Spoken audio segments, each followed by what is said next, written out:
अस्सलामुअलैकुम, good morning Pakistan. भी एक एनर्जेटिक मॉर्निंग के साथ हम आपके सामने हैं, और हम आपके सामने इसलिए हैं क्योंकि आज के दिन को ख़ास बनाया जाए। और आज के दिन को ख़ास इसलिए बनाएंगे हम आपके लिए ताकि सुबह अच्छी होगी तो पूरा दिन तो अच्छा होगा ही, लेकिन जब आपको शऊर आता है तो आपको पता चलता है कि कोई अगर आपने अच्छी बात सुन ली, समझ ली या सीख ली तो वो बनता है आपका प्रॉपर दिन। तो अगर आप शऊर रखते हैं तो आज की पते की बात जो मैं कहूँगी, ख़वातीन जो है उनके ऊपर जनरेशन्स रिलाई करती हैं और इसीलिए उनकी तरबियत में जी जान लगा दी जाती है, क्योंकि कहते हैं कि एक माँ वो पूरी कौमों को संवार सकती है। तो जब अगर एक माँ अच्छी तरबियत देती है अपनी औलाद को, सो बहुत इकॉनमी जो है मुझे लगता है कि मुल्क की बेहतर हो सकती है अगर एक माँ ने अच्छा बच्चा पाला हो। तो उस माँ को यानी उस लड़की की तरबियत करने में पूरी सोसाइटी लग जाती है। उस बच्ची की तरबियत में सबसे पहले आ जाती है उसकी माँ उसको उसकी ज़िम्मेदारियाँ, उसका हंसना बोलना, उसका किचन, हर चीज़ के बारे में उसे आगाह करती हैं। फिर उसके फादर की एंट्री होती है उसकी ज़िंदगी में, तो उसके फादर उसको अपनी हिफाजत, ड्राइविंग, ऐसी चीज़ें ना जो ज़रा अम्मा के पास से थोड़ी चूकें नहीं गुजरी होती, वो अब्बा उसको हर चीज़ में, कभी कभार आप लड़कियों को देखें बहुत स्पोर्टी होती हैं, तो उस चीज़ में भी अब्बा ने ज़्यादातर उसको राग़िब किया होता है, अपनी तरफ से उसको सिखाया जा रहा होता है। बहुत सारी बातें तो हमारी कल्चर में अब्बा खोल के भी नहीं करते बेटियों से, लेकिन बहुत सारे फ्रेंडली फादर्स जो होते हैं वो बेटी को ज़रूरत से ज़्यादा अच्छी और उसकी सिक्योरिटी के हिसाब से तरबियत देते हैं। फिर आ जाती है उसकी टीचर उसको अपने एस्पेक्ट से, एजुकेशन पॉइंट ऑफ व्यू से उसको चीज़ें बता रही होती हैं, उसकी तरबियत कर रही होती हैं। फिर उसके सिबलिंग्स, उसके बड़े बहन भाई आ जाते हैं जो ये बता रहे होते हैं कि ऐसे पहनो, ऐसे चलो, ये करो, ये ना करना। जिस चीज़ से वो गुजर के आए होते हैं वो सब अपने छोटे बहन भाइयों को आगाह कर रहे होते हैं। खालाएँ आ गई जी, नानी आ गई, दादी आ गई, आपके घर के बुज़ुर्ग, अलग अलग चीज़ें, ये मतलब लाइक पूरा कबीला है ना आपका, कहते हैं कि वो तरबियत करता है। सो आपके इर्द गिर्द जो भी आपकी कम्युनिटी में लोग होते हैं वो आपको अलग अलग चीज़ से आगाह कर रहे होते हैं, मगर एक ऐसी कॉमन चीज़ है जो सब आपको सिखाते हैं, वो सब आपको ज्ञान देते हैं, वो है कि बड़ों की इज्जत करो, रिस्पेक्ट करो। ये तो बहुत अच्छी बात है, लेकिन साथ ये भी कहते हैं हाँ जवाब मत देना, चुप करके सुनना। लड़कियाँ नहीं बोलती, लड़कियाँ इतनी ज़ोर से नहीं हंसती, ओहो कैसे तुमने ऊंची आवाज़ में बात कर ली, क्या कर रही हो। चाहे वो ऊंची आवाज़ कभी माँ बाप के सामने हो, टीचर्स के सामने हो, बड़े बहन भाइयों के सामने हो, उसके बाद ससुराल वालों के आगे हो, उसके बाद अपने हस्बैंड के आगे हो, और फिर अपने बच्चों के आगे हो। सो हमेशा हर कोई आपकी यानी एक औरत की आवाज़ को दबाने की कोशिश करता है। ठीक है, कभी कभार हम बहुत लाउड भी हो जाते हैं, लेकिन हर दफ़ा हम गलत बात पर लाउड नहीं होते, कभी कभार हम सही बात पर भी लाउड होते हैं। आपने देखा होगा वो घराना जहाँ अम्मी तो बोलती नहीं थी, लेकिन जब बेटी को शऊर आया तो उसने अपनी अम्मी के लिए स्टैंड लेना शुरू किया।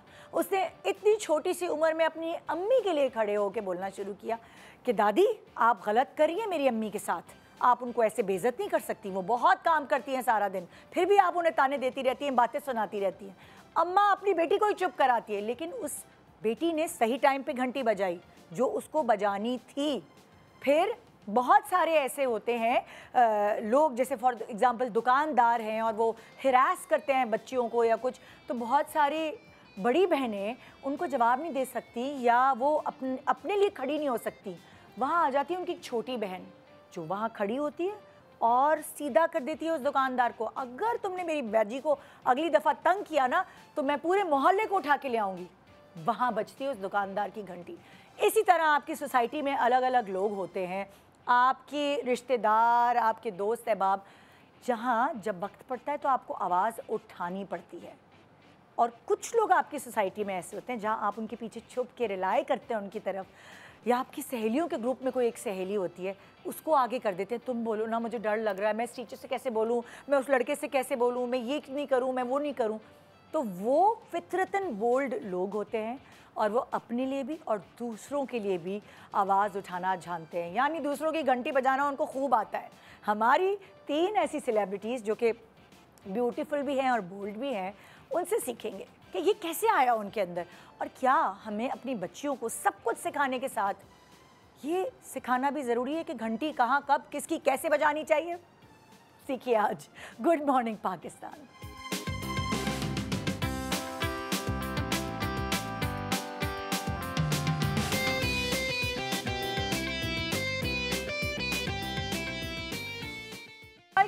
Welcome back, good morning Pakistan. भाई आज जैसे मैंने आपको कहा कि ब्यूटी विद ब्रेन्स हमारे पास मौजूद हैं और वो बोल्ड भी हैं, B B B B B B, क्योंकि जो आज का टॉपिक है कि क्या आपने ज़िंदगी में कभी किसी की घंटी बजाई जो कि ज़रूरी थी बजाना, क्योंकि उस घंटी को बजाने के बाद वो शख्स खुद हिल गया कि हाँ भाई ये सही घंटी बजी है, तो दिमाग की घंटी किसी की बजाई या नहीं, ये आज हम इनसे सुनेंगे, और कब, किस वक्त, कैसे, कब, क्यों बजानी चाहिए, ये भी हम सीखने की कोशिश करेंगे। तो बहुत सारी ऐसी बच्चियाँ जो नहीं, घंटी तो क्या दूर की बात, वो दरवाज़ा हाथ से भी नहीं बजाती, उनके लिए आज का शो है, ज़रूर देखिएगा। हमारे साथ आज की जो गेस्ट लिस्ट में हैं वो हैं जो आजकल सारे ड्रामों वालों की, सारे डायरेक्टर्स की, सारे एक्टर्स की घंटियां बजा रही हैं, और उससे थोड़ा काम बेहतर होता जा रहा है। नादिया खान हमारे साथ, अस्सलाम वालेकुम। वालेकुम सलाम। क्या हाल है यार? क्या हाल होगा निदा, पता है हम लोग 90s में इतने खुल के इतनी बातें बोल देते थे कि हर लफ्ज़ का वही मतलब होता था जो कि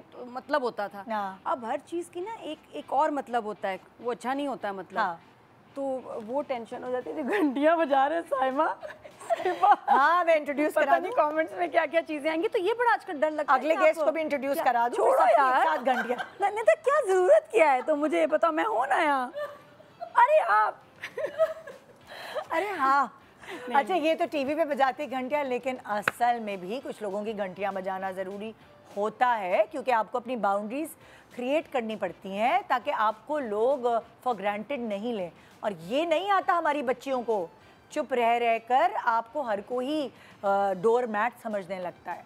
सो इसीलिए रियल लाइफ में घंटी बजाने के लिए सारे दोस्तें जो हैं वो साइमा का इंतखाब करती हैं। आपकी सलाम अलैकुम। तुम कॉल जाती हैं लोगों की, यार आ जाओ घर, घंटी बजा रही। ये यार वहाँ पहुँच दोस्तों की हुंडी है ये। बिल्कुल। मैंने कहा अच्छी बात है ना, व्हाट आर फ्रेंड्स फॉर। और क्या, और अब ये मुझे नहीं पता कि ये किस एस्पेक्ट में किसकी घंटी बजाती हैं, लेकिन आप इनकी पर्सनालिटी को देख के अंदाज़ा लगा सकते हैं कि इनसे भी गलत बात बर्दाश्त नहीं होती और होनी भी नहीं चाहिए। रबाब हमारे साथ। अस्सलाम वालेकुम। कैसी हैं आप? बिल्कुल ठीक ठाक। मुझे लगता है तुम हल्की वाली घंटी बजाती हो। ना ना ना ना ना, हमसे पूछो। ये बैठी हुई है कि मैं कितनी बड़ी घंटी बजाती हूँ। अच्छा। और मैं मशहूर हूँ घंटियाँ बजाने में। घंटा घर मेरी दोस्तें कह रही है घंटा घर हूँ मैं।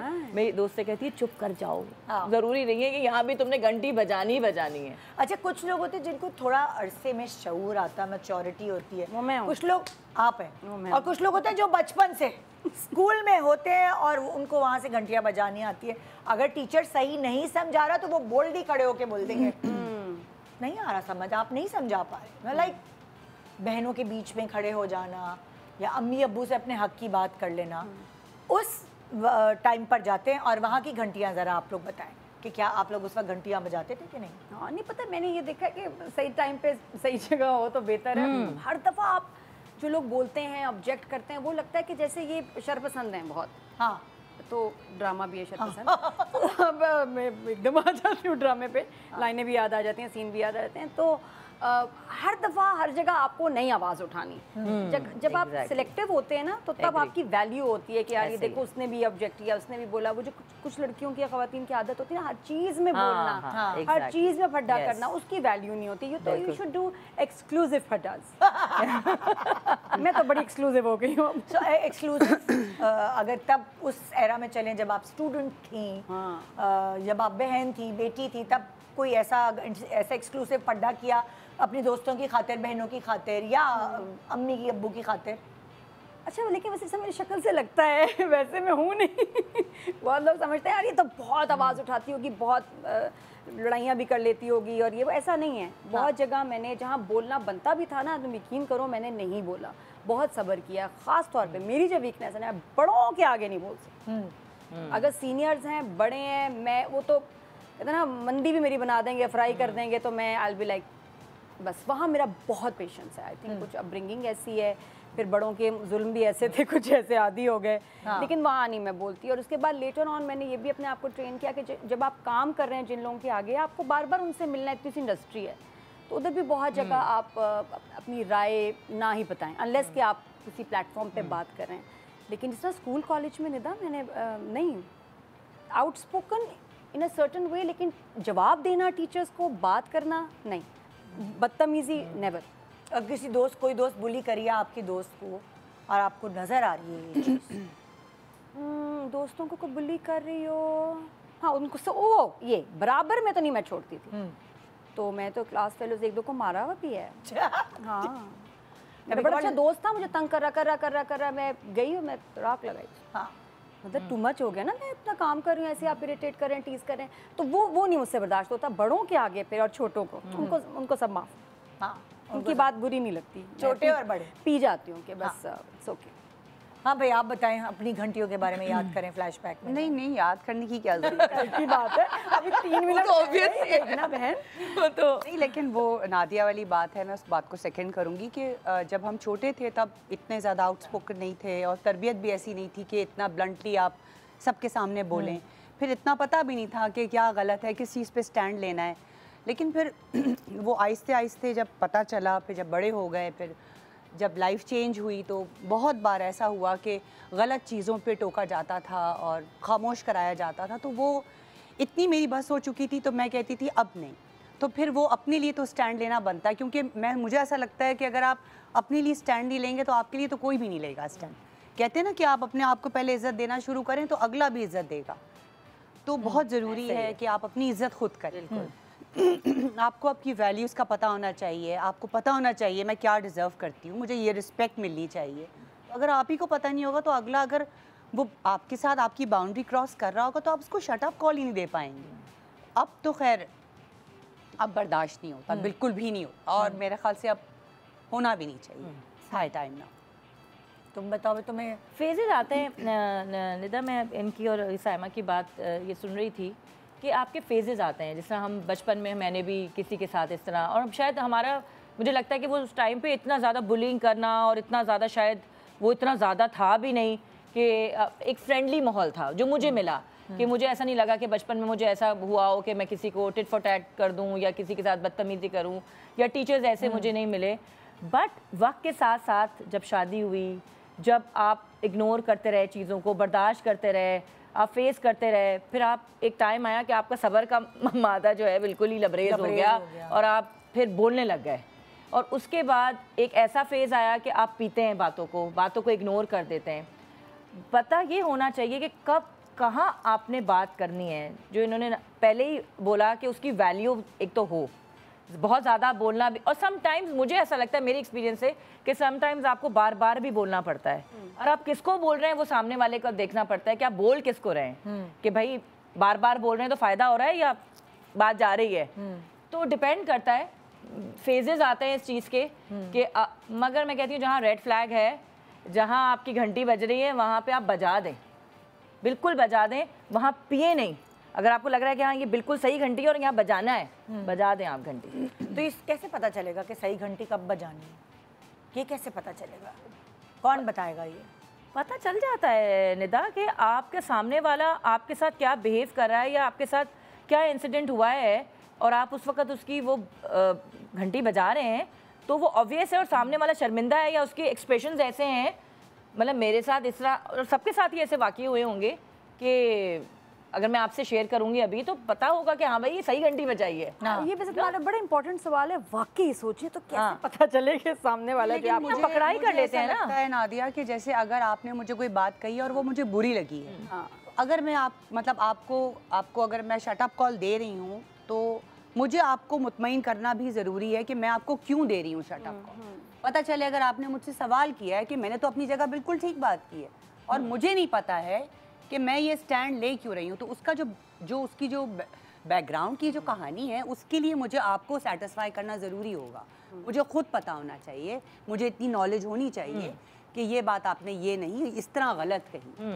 अच्छा मेरा क्या होता है, मैं वाकई मुझे लेट पता चलता है कि इसने मेरे साथ को ना ये बात सही नहीं मुझे कर चुका, हाँ, जब कर और चुका नॉर्मली उसके ये बाद होता पता है ना कि कर आई एम चुका। ओके विद दैट, क्योंकि मैं एक कोई बात होती है तो फिर मुझे लगता है कि जैसे कहीं लगी है, फिर मैं उसको सेव कर लेती हूँ, फिर मैं सोचती रहती हूँ उसके बारे में जो गलत है। मैं 1-2 दिन नहीं, पता है साइमा बेहतर है, एकदम मैं नहीं रिएक्ट करती, मैं सोचती हूँ उसको। अगर एक हफ्ते तक मुझे लगता रहता है ना कि नहीं यार, या तो वो दब जाएगी बात या मैं कहूँगी छोड़ो, अगर नहीं मैं भूल पा रही और वो मुझे बॉदर कर रही है, सोच समझ के फिर मैं उसके बाद ज़रूर कन्फ्रंट करूँगी। बहुत करती है आप नेक्स्ट टाइम मिले या मैं फ़ोन करूँगी या बात, लेकिन मैं उस वक्त नहीं कहती, बिकॉज समटाइम्स ये होता है कि मैं फिर अपने आप को ना उसकी जगह पे रख के सोचती हूँ यार मे बी उसका ये मतलब हो, ये वो, फिर मैं सोचती रहती हूँ, मैं चुप हो जाऊँगी, फिर मैं गाड़ी में बैठी हूँ ना तो अपने आप से बातें भी कर रही होती हूँ, जिसके बच्चों को थोड़े परेशान भी रहते हैं। हाँ, और छोटा भी कहता है मामा आप अपने आप से टॉक करते हो, मैंने कहा हाँ मैं अपने आप से टॉक करती हूँ, तो वो मैं पता रिपीट कर रही होती हूँ, बात रिपीट करती हूँ, सोचती रहती हूँ ऐसे बोला ऐसे बोला ऐसे बोला, नहीं ये सही नहीं था। जब हम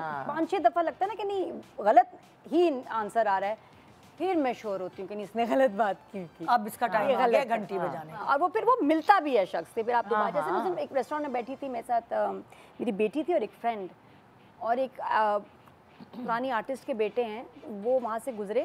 खैर अब वो एक्टिंग वेटिंग नहीं करते, कोई और बिजनेस में, लेकिन वो गुजरा, जिस तरह उसने बात की ना वो बड़ी ऑड थी। फिर मुझे बाद में रियलाइज हुआ कि वो नशे में थे। मुझे यही लगा कैलकुलेशन जब मैंने की ना, लेकिन इसने कभी मुझसे ऐसी बात नहीं, रेस्टोरेंट में का बिजनेस है, मैंने कहा ये पहले तो उसने कभी बात नहीं की, उम्र भी से भी समझदार, इसको हुआ क्या जिसने बहुत अजीब तरह बात कर रहा था, जो मेरी बेटी को अच्छा लगा, मेरी फ्रेंड को अच्छा नहीं लगा।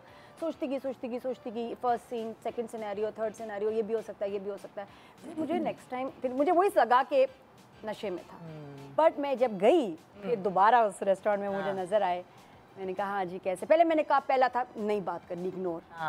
मैं खैर लेकिन गई, मैंने कहा हाउ आर यू, मैंने कहा नेक्स्ट टाइम तुम नशे में होगे ना मुझसे बात मत करना, specially when I am with family, what you did was wrong. और मेरी बेटी और मेरे फ्रेंड को बहुत बुरा लगा, अजीब से सवाल कर रहे हैं ये वो ऑड से, I am so sorry, apologize. मैंने कहा तुम्हें भूल गया होगा अगले दिन, तुमने क्या बदतमीजी करके आए हो, लेकिन इट्स रॉन्ग। हाँ, ये तरह घर पे बैठा करो जब नशा करते हो ना, और सुना भी दी मैंने, नशे में होते हैं ना घर बैठा करो। लेकिन मैंने कैलकुलेट किया है, बहुत सोचा, कैलकुलेट 20 किलो खून गिर जाए मेरा कैलकुलेशन, मेरा भी मैं उस वक्त नहीं रिएक्ट करती, उसी वक्त देन एंड देयर कारमा शारमा। अच्छा अब घंटियाँ सबकी शुरू करते ना एक एक करके, सही है? चलो भाई पहली घंटी बताओ, याद करो। पहली घंटी याद क्या, घंटियाँ तो इतनी हैं, जो अभी आ रहा है याद वो बता देती हूँ।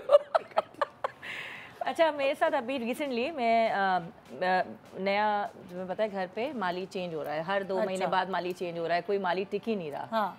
मुझे वो लाने थे, गमले शमले लाने थे, तो मैंने उसको बोला कि तुम आ जाना और साथ चलना, तो जो भी गमले वगैरह पसंद करेंगे तो तुम ले आना और लगा देना।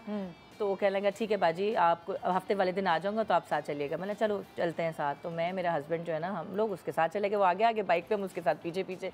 वो वहाँ पे नर्सरी थी, लाइन से नर्सरी थी, तो वो जाके कि बाजी मैं यहीं से लेता हूँ, तो आप, हमें भी कुछ सोच समझ नहीं आई, हम उसके साथ ही चल दिए।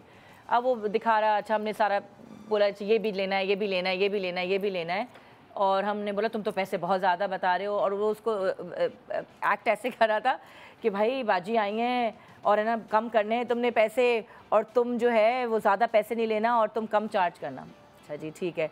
तो उसने एक एक गमले में, बड़े बड़े गमले थे, उसमें 1000 उसने कम कर दिए। हाँ। मुझे 1000 कम कर दिए, तो मैंने बोला यार 1000 एक एक गमले में कम कर दिए हैं तो ठीक ही है ना, और क्या ही कम कराऊंगी जब वो बता इतना रहा है और ख़ुद वो लिख रहा है, और उस पर 1000 रुपये, 500, 1000, 800 सब पे उससे कम करके बिल बनाया। हमने बिल पैसे उसको पकड़ाए, उसने बोला मैं वो करवा के ना, गाड़ी करा के आपके घर पे भेज देता हूँ, ये साथ ही आएगा मालिक ओके। उसके। तो मैं अपने मियाँ, हम गाड़ी में बैठ गए, हमने बोला हम घर जा रहे हैं, तुम पीछे से आ जाओ। सारा उससे वो लोड वोड कराने लगा। अब हम यूँ जाके, हम आगे जाके और हम यूँ ऐसे टर्न करके आए, तो मुझे एक और गमला पसंद आ गया। हाँ। मैंने बोला रोको अपने हस्बैंड को बोला मुझे उतर के मुझे ये वाला लेना है, मैं सर इससे पूछ लूँ। मैंने ये वहाँ नहीं था, कोई नियत में ऐसा नहीं था मेरे, कुछ भी नहीं था। मैं उतरी, मैंने उस गमले की कीमत पूछी कि भाई क्या है, उसने बोला कि इतने का। मैंने अच्छा 4 दे दो। उसके बाद मेरे दिमाग में पता नहीं क्या आया, मैंने मनी प्लांट कितने का है, उसने बोला इतने का। मैंने वो फलाना वाला कितने, मैं पूछती चली गई जो मैंने उससे लिए थे। उसने मुझसे चौगने दाम चौगने, डबल भी नहीं। और वो माली कैसे उल्लू बन गया? माली उल्लू थोड़ी बना, उसका मिला हुआ था, कनेक्शन था। माली ने अपना कट रखा हुआ था उसके साथ, माली लेके ही मुझे वहीं माली गया घेर के लाता है अपने क्लाइंट को, और उनके साथ फिर उनकी अपने बना हुआ होता है, होती है सेटिंग, कट होता होगा, सेटिंग होती है ना उनकी। तो मैं वहाँ से आई और उसके बाद मैंने माली को कॉल किया कि बेटा इधर आ जाओ, सड़क क्रॉस करो और इधर आ जाओ, मैं यहाँ खड़ी हुई हूँ। तो वो आया, तो मैंने ये चीज़ें मैंने ली हैं और ये चीज़ें इतने की हैं और इस पर भी ये कमा रहा है और ये मुझे डिस्काउंट भी देगा इसमें। मैंने बोला तो जाओ बेटा, घंटी बजा दी उसकी, मैंने वहीं दिखा दिया तुमने कि वहीं। मैंने बेटा जाओ पैसे लेकर आओ वापस से। हाँ। बोलो हम आपसे नहीं ले रहे। मैंने हमने नहीं लेना आपसे। गया माली का कट। माल नहीं, मैंने उसको दे दिए क्योंकि वो इतनी देर तक खड़ा रहा। मैंने मुंह से मांग के ले लो, वैसे ही दे देते उसको। हाँ। मगर वो उसने बोला ये तो अलग देंगे क्योंकि मैं इनके साथ साथ जा रहा हूँ और वो उसका जो कट था वो अलग था। हाँ। और कितना था वो 20,000 रुपए कमा रहा था खाली माली। यही तो होता है। आप स्पेशली जो आपके जो वर्किंग सारे वो होते हैं हेल्पर्स, आप एक सर्टन टाइम पर उनसे डरते रहते हैं। मतलब मैं तो जब छोटी थी तो मैं बहुत डरती थी, ये चली ना जाए छोड़ के, क्या होगा, क्या मतलब यही ऐसा मैं नहीं लगता डरती था कयामत आ जाएगी। हाँ। छोड़ के चली गई। जैसे जैसे दिन गुजरे और मुझे थोड़ा शऊर आता गया, तो ये जब अगर कोई चोरी करिए तो इसकी ऐसे घंटी ही। बजाओ, क्यों नहीं बजाओ? ऐसे ही। आपने इतनी मेहनत से कमाया इतनी है है। और मैं हम पूछती डरते हूँ। थे कि नहीं नहीं नहीं बोलना नहीं बोलना नहीं। मेरा मियाँ जब मुझे कहता था निदा मेरे पैसे गायब, मैं कहती नहीं बुरी बात, मतलब मैं डर जाती थी। चलो कोई बात नहीं, चली जाएगी ज्यादा। नहीं, मुझे नहीं, लगा तुम क्यों मेरे पैसे गायब हैं? डोमेस्टिक स्टाफ के हाथों ना बड़े ब्लैकमेल होते हैं, ऐसे ही और ये सबसे गलत सोच है कि यार ये उनको पता है कि अगर मैं गई तो बाजी का जो है ना, बाजी रुल जाएंगी। हाँ, बाजी का नहीं घर चलेगा। मैंने उसको उसने इतने आराम से पैसे निकाल के भी दे दिए, वो सामने वाले माली ने दे दिए आराम से उससे पैसे निकाल के कि बाजी ये मैं ले आया हूँ। फिर मैंने उसको जब वो घर पहुंचा उससे काम किया, सारा कुछ किया। मैंने काम तो कर ही रहा है ना, खड़ा तो हुआ ही है, ख्वारी तो हुई है। हाँ मगर 20,000 नहीं दिए, बट मैंने उसको पैसे दे दिए। हाँ। कि तुम ये खड़े हुए थे एक्स्ट्रा, जो उसकी जॉब थी उसे हट के। हाँ। बट हाँ उसका 20,000 जो 25,000 लेकिन अब कट था उसको वो अवेयरनेस आ गई कि बाजी घंटी बजा देती है, हाँ। तो अब जरा संभल के रहो। हाँ बिल्कुल। आप याद करें जरा। नहीं, अभी की बात है। अभी जैसे कि मैं अपना ब्रांड चला रही हूँ, तो मुझे लंदन से कुछ लोगों ने ऑर्डर किया। उन्होंने कहा कि हमें ये कपड़े चाहिए। तो खैर वो जिस टाइम पे उन्होंने कहा मैंने उस टाइम पे बना दिया, बड़ा एफर्ट डाल के। 5-6 दिन का मेरे पास टाइम था क्योंकि वो वापस जा रही थी। खैर मैंने बनाया, टेलर के पास रात के 2 बजे खड़े हुए हैं। खैर फाइनली सारा हो गया, कपड़ा ये वो इस्त्री विस्त्री करके अब तय लग रहा है। मैंने कहा मास्टर साहब से, मैंने कहा मास्टर साहब वो मैंने आपको अपने टैग्स दिए थे जो मेरे कपड़ों में लगेंगे, वो कहाँ हैं? वो तो नहीं है मेरे पास। तो मैंने कहा बगैर टैग के जाएंगे मेरे कपड़े? आखिर लंदन जा रहे हैं और मेरा टैग नहीं है, फिर फ़ायदा? उससे बहस हो गई। बाजी आपने दिए नहीं, ये नहीं दिए। मैंने कहा टैग के बगैर तो मेरे कपड़े जा ही नहीं सकते हैं। ये तो मतलब ये तो कहीं से भी आप उठा लें तो फिर फ़ायदा ही नहीं है अगर मेरी चीज़ कंप्लीट नहीं है। बस वहाँ वो रात के 1:30-2 बजे फटा डल गया। काफ़ी फटा हुआ और मैंने उसकी ठीक ठाक घंटी बजाई और वो घबरा भी गया। लेकिन मैं उसको ये बताना चाह रही थी कि मैंने कहा मैं अब आप मुझसे पैसे मांगेंगे तो मैं आपको पूरे दे रही हूँ ना। मेरा काम अगर टैग के बगैर जा रहा है तो वह अधूरा हो गया। तो उस पर मैं ज़रा थोड़ी हाइपर हो गई थी और मेरे ख्याल से सही हुई थी, क्योंकि ये छोटी छोटी चीज़ें होती हैं जो लोग बहुत कहते हैं कि यार क्या हुआ अगर चला गया तो। नहीं भाई, हमारे लिए बहुत मैटर करती हैं चीज़। हमारी ब्रांड है मेरी। ब्रांड के बगैर आप मतलब वो एक पीछे शर्ट के आप टैग नहीं लगा रहे हैं और पैसे आप मुझसे पूरे ले रहे हैं। हाँ। तो वो काफ़ी मतलब शोर शराबा हुआ था। उस वक्त मैं काफ़ी हाइपर हो गई थी ड्यू टू थकावट भी और टाइम भी शॉर्ट था। होते हैं समटाइम्स। मैंने कहा नहीं, मुझे तो मेरी मैं तो इसका मतलब 100% जो है मैंने उनको डिलीवर नहीं किया। जबकि कपड़ा, स्टिचिंग, कट सब A1 था, बट वो टैग के बगैर जो है मैं बहुत अपसेट हो गई थी। तो वहाँ जरा घंटी कभी कभार छोटी छोटी चीज़ों पे स्टैंड लेना बहुत ज़रूरी बहुत होता है। ज़रूरी है। क्योंकि फिर आपको दूसरा भी फॉर ग्रांटेड लेने लगता है। अगर आप उस दिन स्टैंड नहीं लेती तो कल को वो यही गलतियां रिपीट करता रहता है कि बाजी तो कुछ कहती नहीं। मेरे लिए तो खैर बहुत बड़ी बात थी कि वो टैग के बगैर जा रहा और चला गया वो टैग के बगैर। अब जैसे लाइक एक काम करने वाली होती है जो छूट का काम करती हैं मासियाँ, वो अगर 4 घरों में काम करती हैं और एक घर में बाजी बड़ी सख्त है कि कारपेट उठा के वहाँ की सफाई करो, तो वो डरती भी रहेंगी उस बाजी से कि भाई मुझे वहाँ जो दूसरी बाजी कुछ कहेंगी नहीं। हाँ। वो वहाँ ऐसे ऊपर से छुड़ाते हैं लोग। वो बोलते हैं, मासियाँ बताती है ये बात कि बाजी आप करवाती हैं मगर लोग नहीं कराते। हमें उनके पास पहुँचना। हाँ, वो कहते नहीं कराते, लोग कराते ही नहीं है तो हम नहीं करते। जो कराते हैं हम उनका करते हैं। लेकिन वो सख्त क्यों है लोग ये नहीं देखते, वो सही सख्ती करते हैं ना। बिल्कुल। हम लोग थोड़े डंडे के पीर हैं लोग। हाँ। ब्रेक आ गया, चलिए ब्रेक के बाद आप जरा सोच लीजिएगा कि आपने अब किसकी घंटी बजानी। फिक्र ना करो। Good morning Pakistan.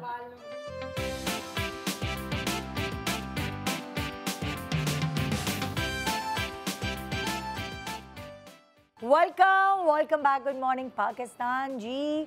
आज के शो में हम घंटियां बजाने की बात कर रहे हैं कि बहुत ज़रूरी है किस वक्त स्टैंड लेना है ज़िंदगी में। बेसिकली अगर हम कहें तो वो बात है। और हर औरत को मैं कहती हूँ, मर्द तो ले ही लेते हैं स्टैंड, बेचारे बहुत कम होते हैं ऐसे जो नहीं लेते, सही बात। लेकिन ख़वातीन को भी सर्टन टाइम पर स्टैंड लेना बहुत ज़रूरी है उनकी अपनी बका के लिए, उनकी औलाद की बका के लिए। जी नादिया, आपकी बारी। यार मैं तो कहती हूँ, मैं तो इतना कुछ सीखा है, कुछ पॉइंट्स ना बांध लिए हैं दिमाग में कि ये असलियत है, ये रियलिटी है। नादिया, भरोसा वगैरह अपनी जगह। जो मुझे जब कोई कहता है ना कि बाजी भरोसा करें, बाजी मैं कह रहा हूँ, आप बस समझो मेरे तो वहाँ से ना टीना खड़ा हो जाता है। भरोसा एक वो वर्ड है जो मुझे ट्रिगर करता है कि इसने तो चीट करना है, इसने धोखा देना है। तो ये भरोसे वाली बात मैं कहती हूँ जी, काम कर रहे हैं प्रोफेशनल, नो भरोसा, आप भरोसे की बात ही ना करें। बट मुझे ये लगता है कि जब भी आपको किसी ने पैसे देने हैं वो कम देने हैं। ये मेरा क्या देंगे? कम देने। अच्छा, चाहे मैं किसी दुकान, मतलब मेरे जहन में है कि मुझे अगर किसी ने पैसे वापस किए ना दिया, ये कम ही होंगे, ज़्यादा कभी भी नहीं हुए। हाँ, जल्दी के दाने वाले ने एक बार ज़्यादा दे दिए थे 20 रुपये। उसके अलावा पूरी ज़िंदगी मैंने नहीं देखा कि किसी ने मुझे गलती से ज़्यादा पैसे दे दिए। हमेशा गलती से कम ही देते हैं। ये एक नॉर्मल बात है, ये होना ही है। तो पैसे गिनने हैं। मैं ये भी देखती हूँ नोट फटा हुआ तो नहीं है, टेप तो नहीं लगी हुई, ड्राइंग तो नहीं की हुई किसी ने। तो वो ये सब चीज़ें मैं चेक करती हूँ, बिकॉज ये लेटर ऑन मेरा मसला बनता ही है। तो इसलिए जब भी पैसों की बात आती है ना, आई एम वेरी विजिलेंट कि कितना दिया, कितना चेंज आया, क्या इस पे लोग, इस पे झगड़ा ही होता है। तो आप अवॉइड करें ऐसे सिचुएशंस। इसके अलावा जब आप डील कर रहे होते हैं ख़ास तौर पे ये इलेक्ट्रिशियन, प्लम्बर, कुछ भी, तो वो ज़रूर गड़बड़ करते हैं। और मैं इसलिए हमेशा मल्टीपल कोट लेती हूँ। अभी वॉशिंग मशीन मेरी ख़राब हुई, उसका ड्रम गिर गया। ड्रम गिर जाता है? ड्रम कैसे गिर जाता है? तो बहरहाल उसने कहा जी ड्रम गिर गया। मैं कहाँ गिरा? तो खैर बहरहाल अंदर ही गिरा, अंदर ही गिर गया। तो बहरहाल उसने, मैंने कहा क्या करें पाजी, इसको मुझे कराना पड़ेगा लिफ्ट करा के वहाँ लेके जाऊँगा, फिर इसका कार्ड भी रिपेयर होगा। मतलब थ्रेड लिफ्ट उसका ना गिर गया। लेकिन उसने मुझे कहा कि जी तकरीबन, मैंने कहा चले छोड़े, छोटी बात ना, कॉस्ट क्या आएगी ना, तो 95,000 सीरियसली का ड्रम गिर गया। तो उसका मैं कहा 95,000 भाई, थोड़ा सा ज़्यादा नहीं, थोड़ा सा नहीं। कह रहे नहीं लिफ्टिंग के ही उसने तो बना दिया ना, क्रेन आके लेके जाएगी उसको। 20,000 तो लिफ्टिंग के थे। मैंने कहा इतने में तो पता नहीं क्या क्या लिफ्ट हो जाए। लेकिन बहरहाल मैंने कहा ओके, जल्दी बता दें, मैं मसरूफ़ बहुत फ़ौरन ही मसरूफ़ होते हैं। बहरहाल मैंने कहा अच्छा मैं अभी आपने एडवांस दे दें, ऑर्डर प्लेस होगा तो 5 दिन बाद। मैं कहा 5 दिन बाद? फिर बहरहाल मैंने फ़ौरन अपने, मेरे फ़ोन में नंबर्स होते हैं इतने फ्रेंड्स के नहीं जितने ये प्लम्बर, इलेक्ट्रिशियन और ये मेरे सबके नंबर होते हैं ऐसे। ये तो वो आ गया एक बंदे का नंबर जिससे मैंने कोई 3 साल पहले फ्रिज ठीक कराया था। फ़ोन किया, कैसे हैं भाई आप, ठीक है? अच्छा तो भाई ये मसला है, क्या कितने में होगा? उसने कहा 40,000 में। कह रहा बाजी खर्चा बहुत है, 40,000। मैं कहा है तो ज़्यादा, लेकिन कैसे? तो मैंने कहा लिफ्टिंग। कह रहे हैं लिफ्टिंग क्यों करेंगे, वहीं आके पार्ट लगा देंगे आपको। ऐसे ही होता है। अच्छा कार्ड का मसला, कहते हैं नहीं वो तो उसी में ही हो जाता है। उसने सारी कैलकुलेशन लगा के अभी भी मुझसे ज़्यादा ही लिए होंगे। ऑफ कोर्स वो भी तो कमा ही रहा होगा ना। कहाँ 95,000 और कहाँ ये बंदा कह रहा है 40,000। तो मैं कहा चले ठीक है, फिर आप आ ही मैंने उसकी कहानी सुनाई थी। वो मेरा वो कारपेट है, ये वाला पीछे आपकी देखिए, ये कारपेट है, ठीक है। ये मैं 11,000 रुपए का मैंने एक जगह से लिया और मैं एक नामवर जगह पे गई। ये मैं ले चुकी थी, ये अंदर रखा हुआ था कि स्टोर में, कि जब सेट लगेगा तो। मैं एक नामवर जगह पे गई, आप गैस करें ये कारपेट उन्होंने कितने का बताया? ये एग्जैक्ट सेम 1.5 लाख का? नहीं, 95,000। हाँ लेकिन क्या 11,000 का ये है कारपेट। जान, उन्हें दुकान का किराया वगैरह भी तो देना है ना। भाई साहब हमसे ही लेंगे क्या? सब हमसे लेंगे। तो मैंने कहा आइंदा तो मैं अपने सेट की बहुत सारी चीजें उनसे लेती थी। बिल्कुल। मैंने कहा इसका मतलब कि कोई डेकोरेशन पीस जो मैं ये लाई हूँ, ये भी मैंने 90% जो है ज्यादा में खरीदा है, क्योंकि मुझे पता चल गया एक जगह। हमेशा ना कंपेयर करनी चाहिए, जल्दी में जल्दी नहीं लेना लेना। जल्दी में आप कभी ना घंटी बजाई क्या उसका ड्रम? हाँ वो घर पे ही थे भाई साहब, मैंने कहा भाई नहीं पहले वाले भाई साहब बहस क्यों करनी, बुरी बात ये वो सिंपल हमने कहा कि जी अच्छा बताएंगे आप, बस यही थी घंटी के भाई। इसका मतलब आपने खुद की अपनी घंटी दिमाग की बजाई। मैं बेहतर तो है कि अपनी एग्जैक्टली अपने दिमाग की घंटी को ऑन रखें। फिर उसके बाद 4-5 उसने फोन किया, फिर कहता है अच्छा मैं ऐसा करता हूँ, ये तो कंपनी के रेट्स थे, मैं प्राइवेटली इतने पैसे, वो बड़ा काम मैंने कहा नहीं चाहिए नहीं, बंदा देखो है ही चीट। अच्छा एक मुझे PR वालों का ना अप्रोच किया, हम आपका बाथरूम बना के देंगे। हाँ। अच्छा जी बाथरूम, मैंने कहा क्या बनाएंगे जी? WC बनाएंगे, उसका सिंक लगाएंगे, टाइलें लगाएंगे, कुछ सामान आपको लेना पड़ेगा। मैं कहा अच्छा बताती हूँ, मैं भूल गई। फिर वाकई अभी पिछले दिनों मूड हुआ कि बाथरूम को रेनोवेट करें, याद आया फ़ोन किया सारा, तो कहते हैं अच्छा अब मैंने फ़ोन किया ना गड़बड़ क्या की, कहा हाँ वो PR का करना है, चलो चलो जी करते हैं। अब एस्टिमेट बनाया, उन्होंने आके विजिट किया सारा ये वो, कह रहे जी मेसन की मजदूरी आपको देनी पड़ेगी। मैं कहा दे दूंगी।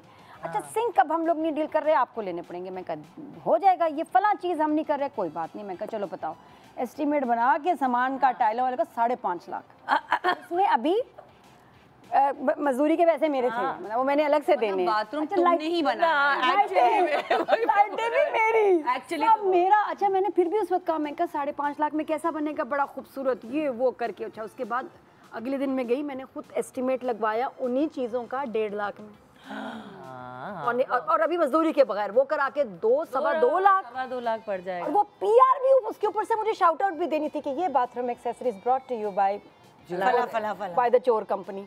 तो मतलब पैसे भी उनको देने थे, और पैसे देके मैंने उनकी प्रमोशन करनी थी। कमाल नहीं है।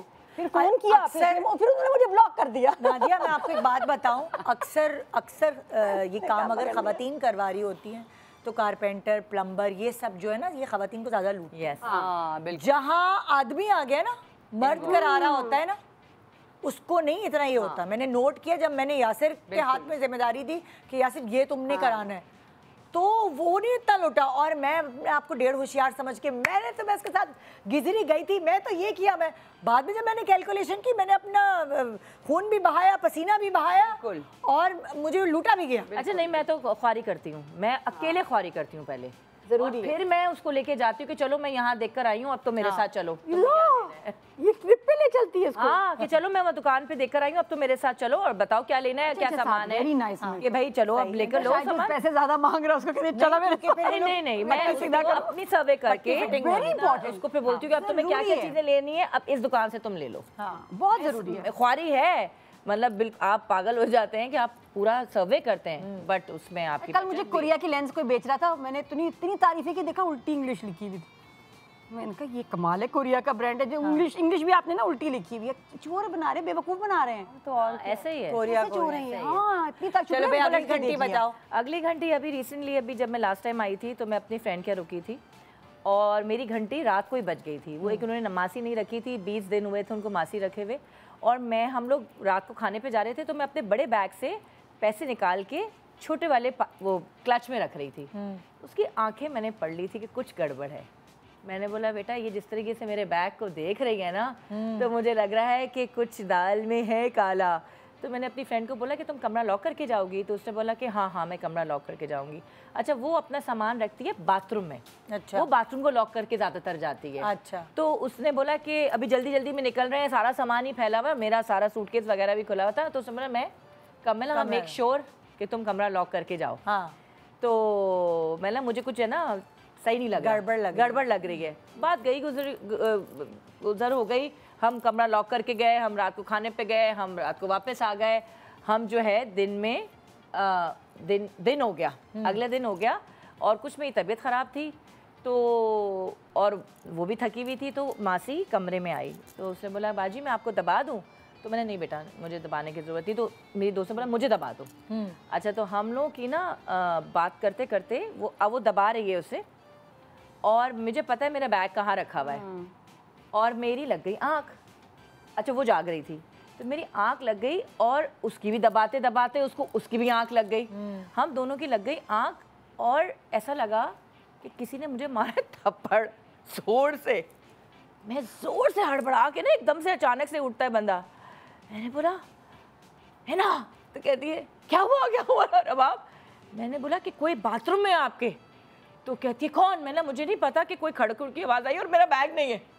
वो इतना बड़ा बैग सामने रखा हुआ था, वो उछली और वो उछल के जो है वो अपने बाथरूम में गई, तो मेरा बैग उसके हाथ में था।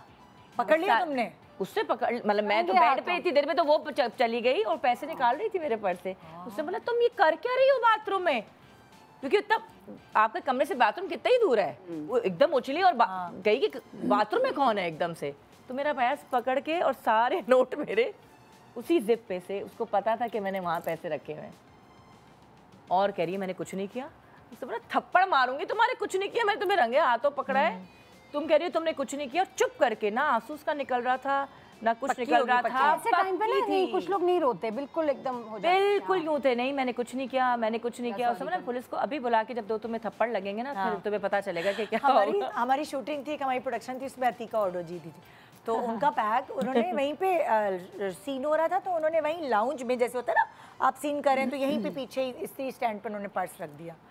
उन्होंने रंगे हाथों मासी को पकड़ा, उनके पर्स में से पैसे यूं निकले हुए थे, और उन्होंने खुद पकड़ लिया रंगे हाथों कि मतलब लाइक ये वाले चीज। और उन्होंने जो घंटी बजाई है उस लड़की की, और अगर फर्ज करो कि मेरी आंख ना खुलती और वो मैं किसी के घर पे रुकी हुई हूँ और वो पैसे निकाल लेती और मुझे ना पता चलता, क्या मैं उनको कहती कि आपके घर से मेरे पैसे चोरी हो गए? कितना बुरा लगता है कि आप किसी घर पे रुके हुए और आप उन्हें कह रहे हैं कि जी मेरे तो पैसे इतने गायब हो गए हैं आपके घर से। कि आप किसी घर पे, आप चुप ही हो जाते हैं ना, आप बात को वो कर लेते हैं। मगर ये घंटी अलार्म उनके लिए भी था और मेरे लिए भी था कि आगे मैंने क्या करना है।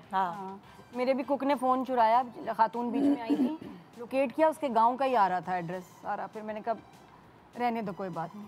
हाँ, वो चुरा के चला गया? चली गई नहीं, काम करती रही। उसके बाद मैं भी नॉर्मल, हाँ मैं भी नॉर्मल। उसके बाद में बहुत एक्स्ट्रा मुझे था कि यार एक महीना गुजारना किसी तरह, फयाज भाई नहीं है तो ये वो बस। अच्छा मैं आपका फोन बड़ी बात तो नहीं होगा?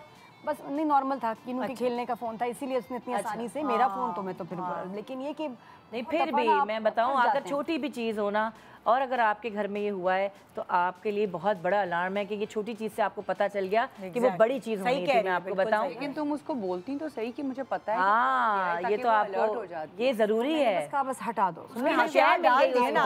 नादिया उसको शय मिल गई, पता है वो आगे जाके कोई बड़ी चोरी भी करेगी छोटी चोरी। मुझे बात पता है कि चोरी वाली कैसी चीज़ है, आप किसी पे इल्जाम लगाओ ना, अनलेस आपके पास प्रूफ हो। जब तुमने पकड़ा रंगे हाथों, मैं नहीं बोलती कि मैं कहती हूँ क्या पता 1% कि गांव आ रहा है, एरिया उसका आ रहा है, क्या पता और का गांव, हालांकि उस टाइम छुट्टी पे भी गई, सब कुछ। मैं फिर कहती हूँ अगर मेरे पास एग्जैक्ट प्रूफ नहीं है तो मैं नहीं बोलती, फिर मुझे लगता है मेरी गलती है, I should have been more careful, वरना डर लगता है। या तो रंगे हाथ, मैं कमजोरी बनाती थी, अब मैं कमजोरी नहीं इनको बनाती।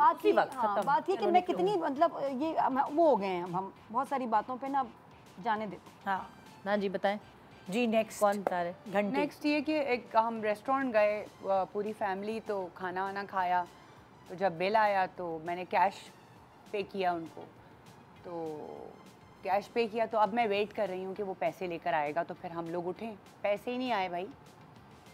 मैंने कहा वो बिल कहाँ है? फिर मैंने, तुम्हें पता है, मैंने कहा वो बिल कहाँ है? बाजी वो तो पेमेंट हो गई। मैंने कहा नहीं, वो मैं देखना चाह रही हूँ, बिल आप मुझे दे दीजिए। बिल लेकर आए तो उसमें से पैसे बच रहे थे, 300-350 रुपये बच रहे थे। तो मुझे कोई शर्म नहीं है इस बात पे, तो मैंने कहा वो जो चेंज था वो कहाँ है, वो ला के दे। मैंने आपको टिप थोड़ी दी है, मैं अपनी मर्जी से आपको 1000 रुपये दे दूँगी, 1000 रुपये दे दूँ, लेकिन आपने रख लिए। अब अगर मैं कहीं दुकान पे जाती हूँ या कुछ ख़रीदारी करती हूँ, तो अगर 10 रुपये भी होते हैं तो वो मुझसे 10 रुपये भी लेते हैं कि यार वो ज़रा पहले 10 रुपये दे दें, मतलब 10 रुपये भी छोड़ते नहीं है वो। मैंने कहा वो मुझे मेरी चेंज ला के दे, तो वहाँ तो मेरी अपनी भी घंटी बज गई। मैंने कहा अब तो देती हूँ टिप, 1 रुपया नहीं दिया मैंने टिप, 250-300 रुपये लिए और निकल गई।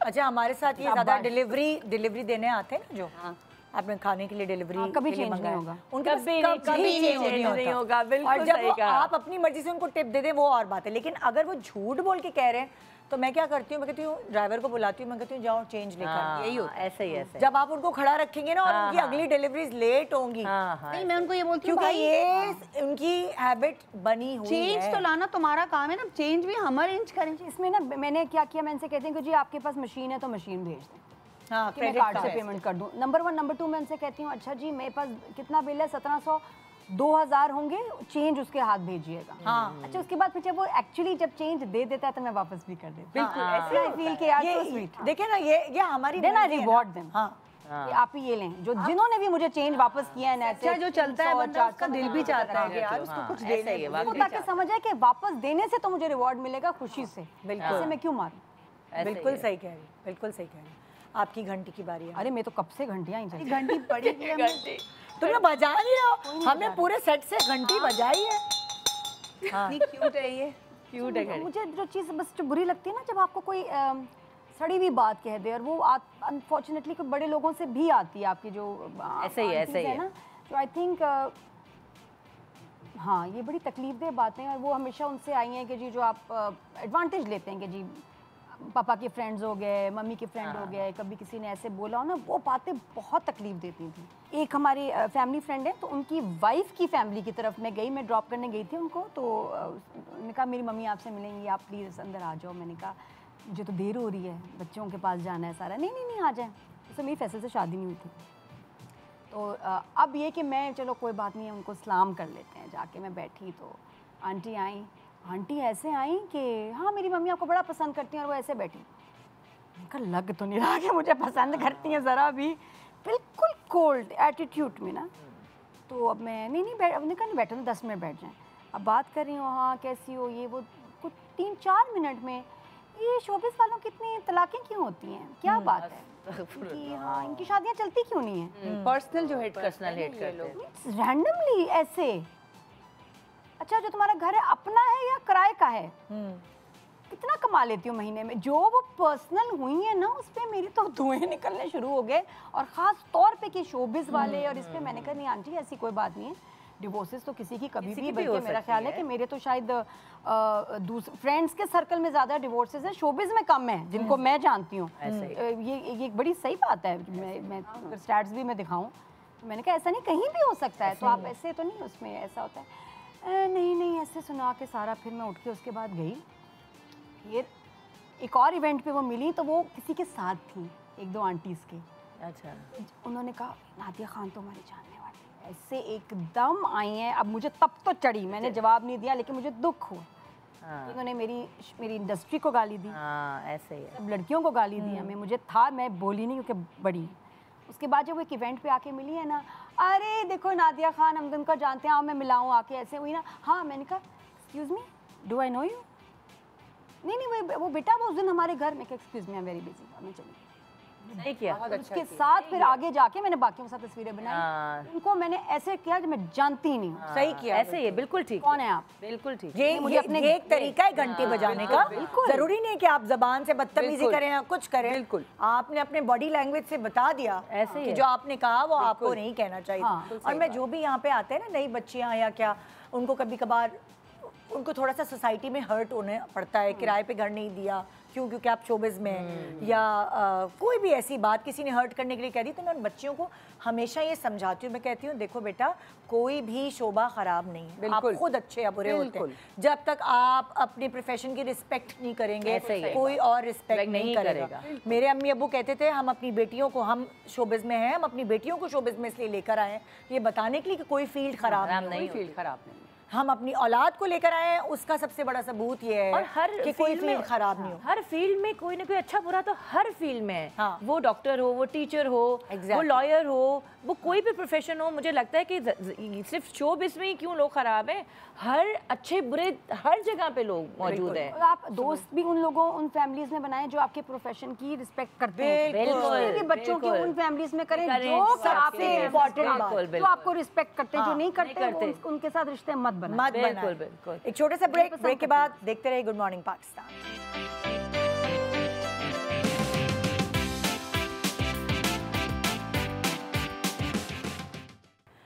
Welcome back, good morning Pakistan. अभी आपके दिमाग की घंटी बजाना ज़रूरी है ये बताने के लिए कि अगर आप टपाल ग्रीन टी का इस्तेमाल अपने ग़िज़ा में रखेंगे तो एक तो आपका हाजमा दुरुस्त रहेगा, आपका वेट रिड्यूस होगा, एंटीऑक्सीडेंट्स जो है वो बेहतर हो जाएंगे आपके लिए, और आप ज़रा जवान नज़र आएंगे, और कैंसर से दिफा करने में करामत साबित होगा। सो इतने सारे फ़वाइद हैं इस छोटी सी ग्रीन टी के टी बैग में। स्पेशली खाने के बाद इसे अपना ग़िज़ा का हिस्सा बनाएं और हमें दुआएं दें। निदा से पूछते हैं कभी शो करते हुए भी कभी गेस्ट से आपको लगता है कि ये मुझे टॉन्ट कर रहा है, बहुत दफा कभी हुआ है ऐसा? बहुत बड़े बड़े नाम है ऐसे, है ना? और फिर क्या करती बहुत हो? उस वक्त तो चुप हो जाती हूँ एज मेज़बान, उस वक्त चुप हो जाती हूँ, लेकिन फिर उनको बुलाना बंद कर दिया क्योंकि पहली दफ़ा समझ नहीं आया कि ये मेरी बेइज्जती हो रही है। जैसे कैसे, मतलब किसी ने क्या जैसे बोला? फॉर एग्जाम्पल मैंने कुछ, हम लाइव शो कर रहे हैं, हमारे मुँह से कुछ नादिया गलती, हम इंसान हैं, ये थोड़ी है कि अगर होस्ट है तो गलती नहीं हो सकती। फंबल हो गया, कोई एक्सेंट किसी चीज़ का ख़राब हो गया, कुछ हो गया, तो क्या होता है कि एकदम टॉन्ट मारा और हंसी, जो आपकी हंसी है वो आपको बता देती है कि आप पे हंसा जा रहा है। बहुत दफ़ा ऐसे लोगों ने कोशिश किया कि एज मेहमान, और वाइब्स नेगेटिव आने लगती हैं, आप आहिस्ता आहिस्ता पहचानने लगते हैं कि ये इनकी ना वाइब्स नेगेटिव आ रही हैं, ये यहाँ मेहमान बनकर आए आपको जलील करने। तो ये एक दफ़ा हुआ, ये 2 दफ़ा हुआ, तीसरी दफ़ा मैंने अपनी टीम से कहा कि जब वो आती हैं एज गेस्ट, वो बहुत बड़ा नाम है, लेकिन मुझे उनसे बहुत गंदी वाइब्स आती हैं। क्या वो ये चाहती हैं कि मैं हट जाऊँ वो बैठ जाए? तो 100 बिस्मिल्लाह, चैनल रख ले उन्हें भाई। लेकिन उनसे वाइब्स अच्छी नहीं आती, तो फिर मैंने उनको बुलाना बंद कर दिया, जबकि वो बहुत बड़ा नाम थी, उनके आने की वजह से रेटिंग्स अच्छी आ सकती थी। आपकी रेटिंग्स सिर्फ उस इंसान के आने से अच्छी होंगी जो आपके शो को अच्छा करना चाहेगा, ना कि यहाँ आके आपको गिराए और आपका show. Not at the expense कि आपको कोई एम्बैरेस कर रहा हो या ह्यूमिलिएट कर रहा हो या आपको अनकंफर्टेबल करे। क्यों? बड़ी गलत, बड़ी ऑकवर्ड पोजीशन हो जाती है, बहुत दफा होता है और लाइफ पे ना किसी ने ऐसे बोल दिया और चैटेड हो जाते हैं ना, आप पे पॉइंट मारो, फिर क्या करें? नहीं आपको नहीं, आप थोड़ा सा एकदम से चैट सेकंड के लिए आप होते हैं, शायद पहले नहीं कर पाती थी कन्फ्रंट, अब करना आ गया है नादिया कि किस तरीके से करना है। बल्कि मुझे लगता है कि बहुत ज़रूरी है उसको, बहुत ज़रूरी है उसको। एक MIB शो पे भी कोई न्यूज़ पे ऐसे कोई एनालिस्ट बोल रहा था ना, मेरी एग्जांपल दे के या ज़ुहैब की एग्जांपल दे के, तो फिर अगला जो मैंने सवाल किया ना उसकी एग्जांपल से शुरू करके उसको पूरा शॉपिंग करा के घुमा फिरा के पार्क से फिर वापस आके घर छोड़ दिया। हाँ, फिर नहीं बोला उन्होंने। कभी जवाब दिया है वैसे लाइव जवाब? यही कमाल है कैसे। हाँ, कभी जवाब दिया? लाइव जवाब ऐसे दिया है कि वो बदतमीजी नहीं लगे, काइंडनेस लगे। वो कैसे? वो इस तरह बहुत तरीकेकार हैं उसके कहने के कि आप दूसरे को साइकाज़म जिसे कहते हैं उससे आप खेल सकते हैं, आप दूसरे को बोल दें अच्छा आप बता दें, हाँ मैंने तो कर दी, आप बता देना गलती, हम तो गलतियों का पुतला है, इंसान है, गलती हो जाती है।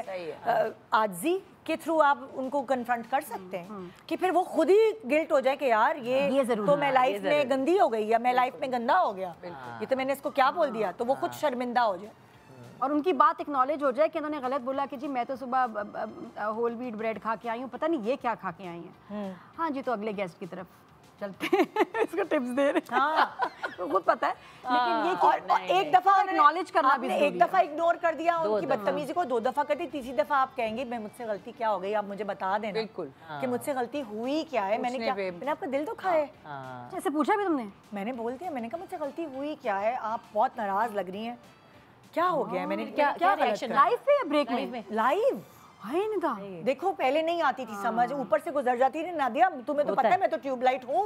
नहीं लेकिन अब ट्यूबलाइट जो है ना उसमें ज्यादा अवॉइड कर that is your innocence and your sweetness जिसका लोग फायदा उठाते हैं कि यार क्या इसका तो ये क्या बोलेगी, ये नहीं बोलती, सुना दो, और मैं बस जाके 10 लोगों को मैं जाके बताऊं मैंने तो उसको ऐसे सुनाई थी, मैंने तो ऐसे सुना दी, तो फिर तुमने बोला, फिर क्या बोला, रिएक्शन क्या था? फिर बहुत सारी कंट्रोवर्सी बनी है, अच्छा बहुत सारी कंट्रोवर्सीज बनी है, और जब आप स्मूथली बहुत सारी चीज़ों को हजम करके चले जाते हैं ना आगे, तो वही तो मैच्योरिटी होती है। तो फिर मुझे लगा अब मुझ में मैच्योरिटी आ गई है, अब पहले मैंने सुन लिया, पहले मैं चुप हो जाती थी, कोई एक गेस्ट आता था दूसरे की बेइज्जती करके चला जाता था, मुझे ये भी बर्दाश्त नहीं है कि भाई चलो आप दूसरे की बेइज्जती आप मेरे प्लेटफॉर्म पे आके कैसे कर सकते हैं यार, ऐसे तो नहीं कर सकते।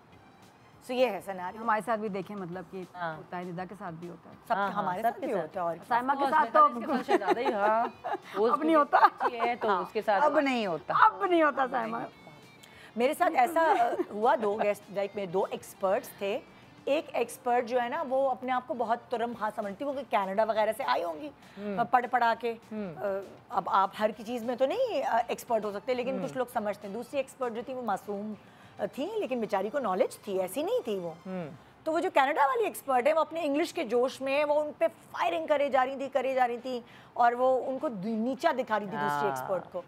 वहाँ मुझे लगा मुझे इंटरवीन करना बहुत जरूरी है, क्योंकि आप दूसरे को हकीर क्यों समझ रहे हैं। बिल्कुल, कि आपके तो वो भी गेस्ट है ना, आपके तो वो भी गेस्ट है, वो भी है। फिर क्या कहा उस वक्त? मैंने उनको बोला सॉरी आप गलत कह रही हैं, जरूरी नहीं है आपको अंग्रेजी आती है तो आपको सब कुछ आता है। वाओ, आप बताइए प्लीज, मुझे लग रहा है आप सही कह रही हैं और आपने रिसर्च की हुई है, तो आप रिस्पॉन्सिबल होस्ट का एक काम है, क्योंकि देखो ना फिर यार मेरे प्लेटफॉर्म से कोई बेइज्जत हो रहा है, वहाँ घंटी बजाना जरूरी है। ऐसे ही है, बिल्कुल ऐसे और ऐसा होता है कि एज होस्ट आप लोग भी हम भी सीख रहे होते हैं एक्सपर्ट से।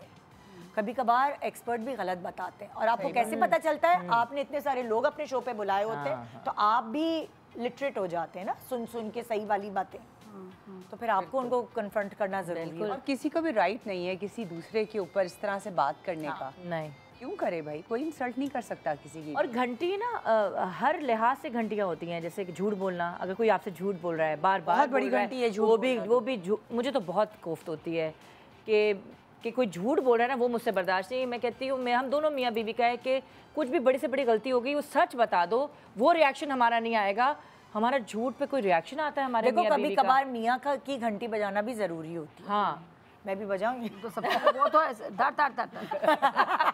नहीं मैं वैसे कह रही हूँ, हम मतलब हम मियाँ 24 घंटे हमारे हाथ में, कोई और हमसे झूठ बोल रहा हो कोई और झूठ बोल रहा तो हमारी घंटियां बजना शुरू हो जाती है, क्योंकि हम झूठ बर्दाश्त दोनों मियाँ बीवी नहीं करते कि कोई हमसे झूठ बोल रहा है, हमें पता होता है वो झूठ बोल रहा है, तो ये भी आपके लिए अलार्म है कि भाई उनसे बचो, उनसे आप डिस्टेंस कर लो कि भाई ये तो है ही झूठे।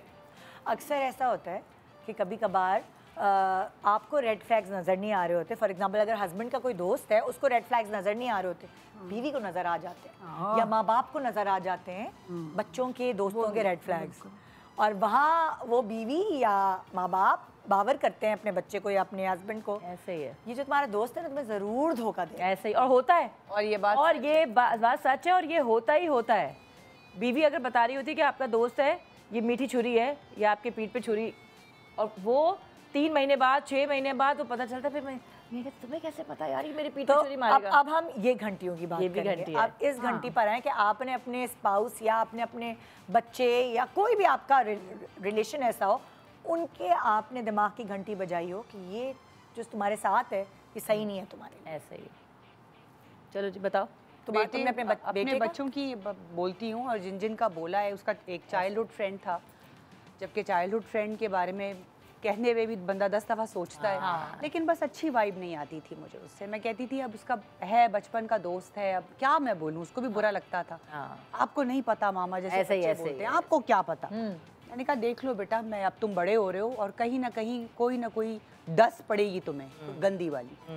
और वही हुआ, आगे जाके अपने वो कॉलेज में था और कॉलेज में कुछ ऐसा किया उसने, नाम मेरे बेटे का डाल दिया और बात प्रिंसिपल तक चली गई, फिर पेरेंट्स इन्वॉल्व हो गए थे, बात काफ़ी बढ़ गई थी और इवेंचुअली क्या हुआ, वो ख़त्म हो गई दोस्ती। लेकिन बात वही है ना कि इतनी मुसीबतें लेके, एक डिसरिस्पेक्ट करके, इतने हर्डल्स, इतनी चीज़ें करके, मैंने कहा बेटा इसी चीज़ से मैंने तुम्हें समझाया था ये, और वो उसको लग रहा था कि ये हो ही नहीं सकता कि ये करे। उस पे भी मुझे कह रहा है कि मामा मुझे शक है कि इसमें कोई और थर्ड पार्टी इन्वॉल्व है, ये इसका काम नहीं हो सकता। मैंने कहा अब भी तुम ये बोलोगे यार, तो बस कर दो ना। तो वो माओ की और बीवियों की कहते हैं ना इंट्यूशन बहुत ज़्यादा स्ट्रांग होती है, पता चल जाता है उन्हें, बिलीव करना चाहिए। जैसे तुमने बोला ना वाइब्स आती हैं, वो वाइब्स लिटरली आती हैं कि ये बंदा अच्छा है या ये बुरा है, ये हमारे घर में आया और इतनी नेगेटिविटी क्यों फैल रही है और इतनी अजीब सा क्यों लग रहा है। वैसे तो ना आपको शुरू हो जाती है, सामने वाले बंदे से पता चल जाता है, वो आपकी घंटी है। आप अपनी घंटियाँ बजाना शुरू कर दें कि भाई ये तो बिग नो है। तो मैं आइए कभी ऐसा दूसरों की पता चल गया कि तुम्हारे लिए सही नहीं है, बहुत दफ़ा ही होगी ना, बहुत दफ़ा ही। वक्त ही कुछ ज़्यादा ही चल रहा था, मैं तो ऑफ मोड पे रखती हूँ। लैब्स में कब एक्स-रे मशीन उन्होंने कहा निकाल दें इनको लेकर। तो कोई ओवर एक्टिव ही चल रहा है मेरा कुछ सिस्टम जो है सैटेलाइट।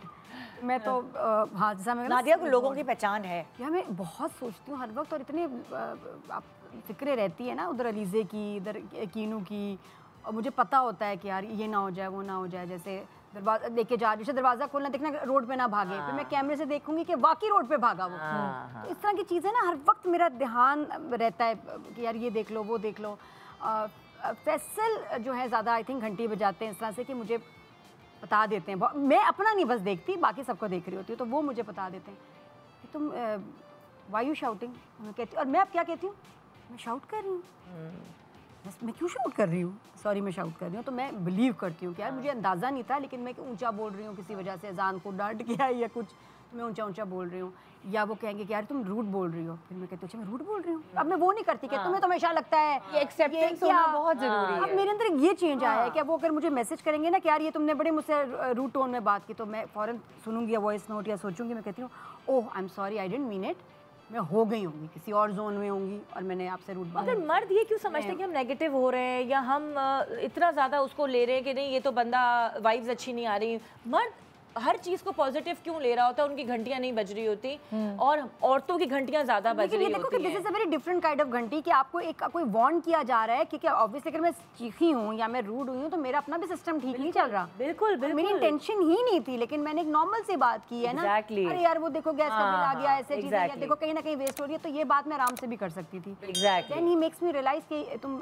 रूड थी या हाइपर हो गई या कुछ ऐसे, तो फिर मैं कहती हूँ यार उस पे बहस नहीं बनती ना, बहस नहीं करूंगी। देन आई नो कि कुछ अगर मैंने बोला तो नुकसान तो मेरा ही है, मैंने रियलाइज़ नहीं किया, अनलेस कि इंटेंशनल होता फिर मैं मानती हूँ उस बात को कि अच्छा ऐसे था, तो फिर मुझे ये नहीं करना चाहिए कि यार नहीं। मगर नादिया आपने कर भी दिया, चले मैं कहती हूँ आपने एक बोल भी दिया, तो क्यों सामने वाला हमें इस तरह बोलता है या जज करता है कि यार हर एक के लिए ही घंटी बज रही है या वो नेगेटिव है, अगर नेगेटिव है या वो उसकी वाइब सही नहीं आ रही। पॉजिटिव यार आपके जो आपके इर्द गिर्द लोग हैं आपके लिए हर वक्त तो नहीं बुरा आप सोच रहे होते हैं, या ये कि यार वेट गेन कर लिया, ये एक ऐसी घंटी है जिसको कोई बजने नहीं देता। इतना हम पर्सनल ले जाते हैं, बॉडी शेमिंग अपनी जगह, लेकिन एक्स्ट्रा वेट हेल्दी नहीं है। और आप और ख़ास तौर पे जब आप कुछ एक्टिव भी नहीं है, ऐसे ही आप भी ज़्यादा रहे हैं, तो अगर आपके कोई अम्मी अब्बा कह दे बच्चों को आग लग जाती है, दोस्त कह दे दोस्ती ख़त्म हो जाती है, मियाँ बीवी को कह दे बस जी बीवी ने तो फिर ऐसी हड़ताल, या मियाँ ने माइंड कर जाना है, तो ये घंटी ज़रूर बचाएं,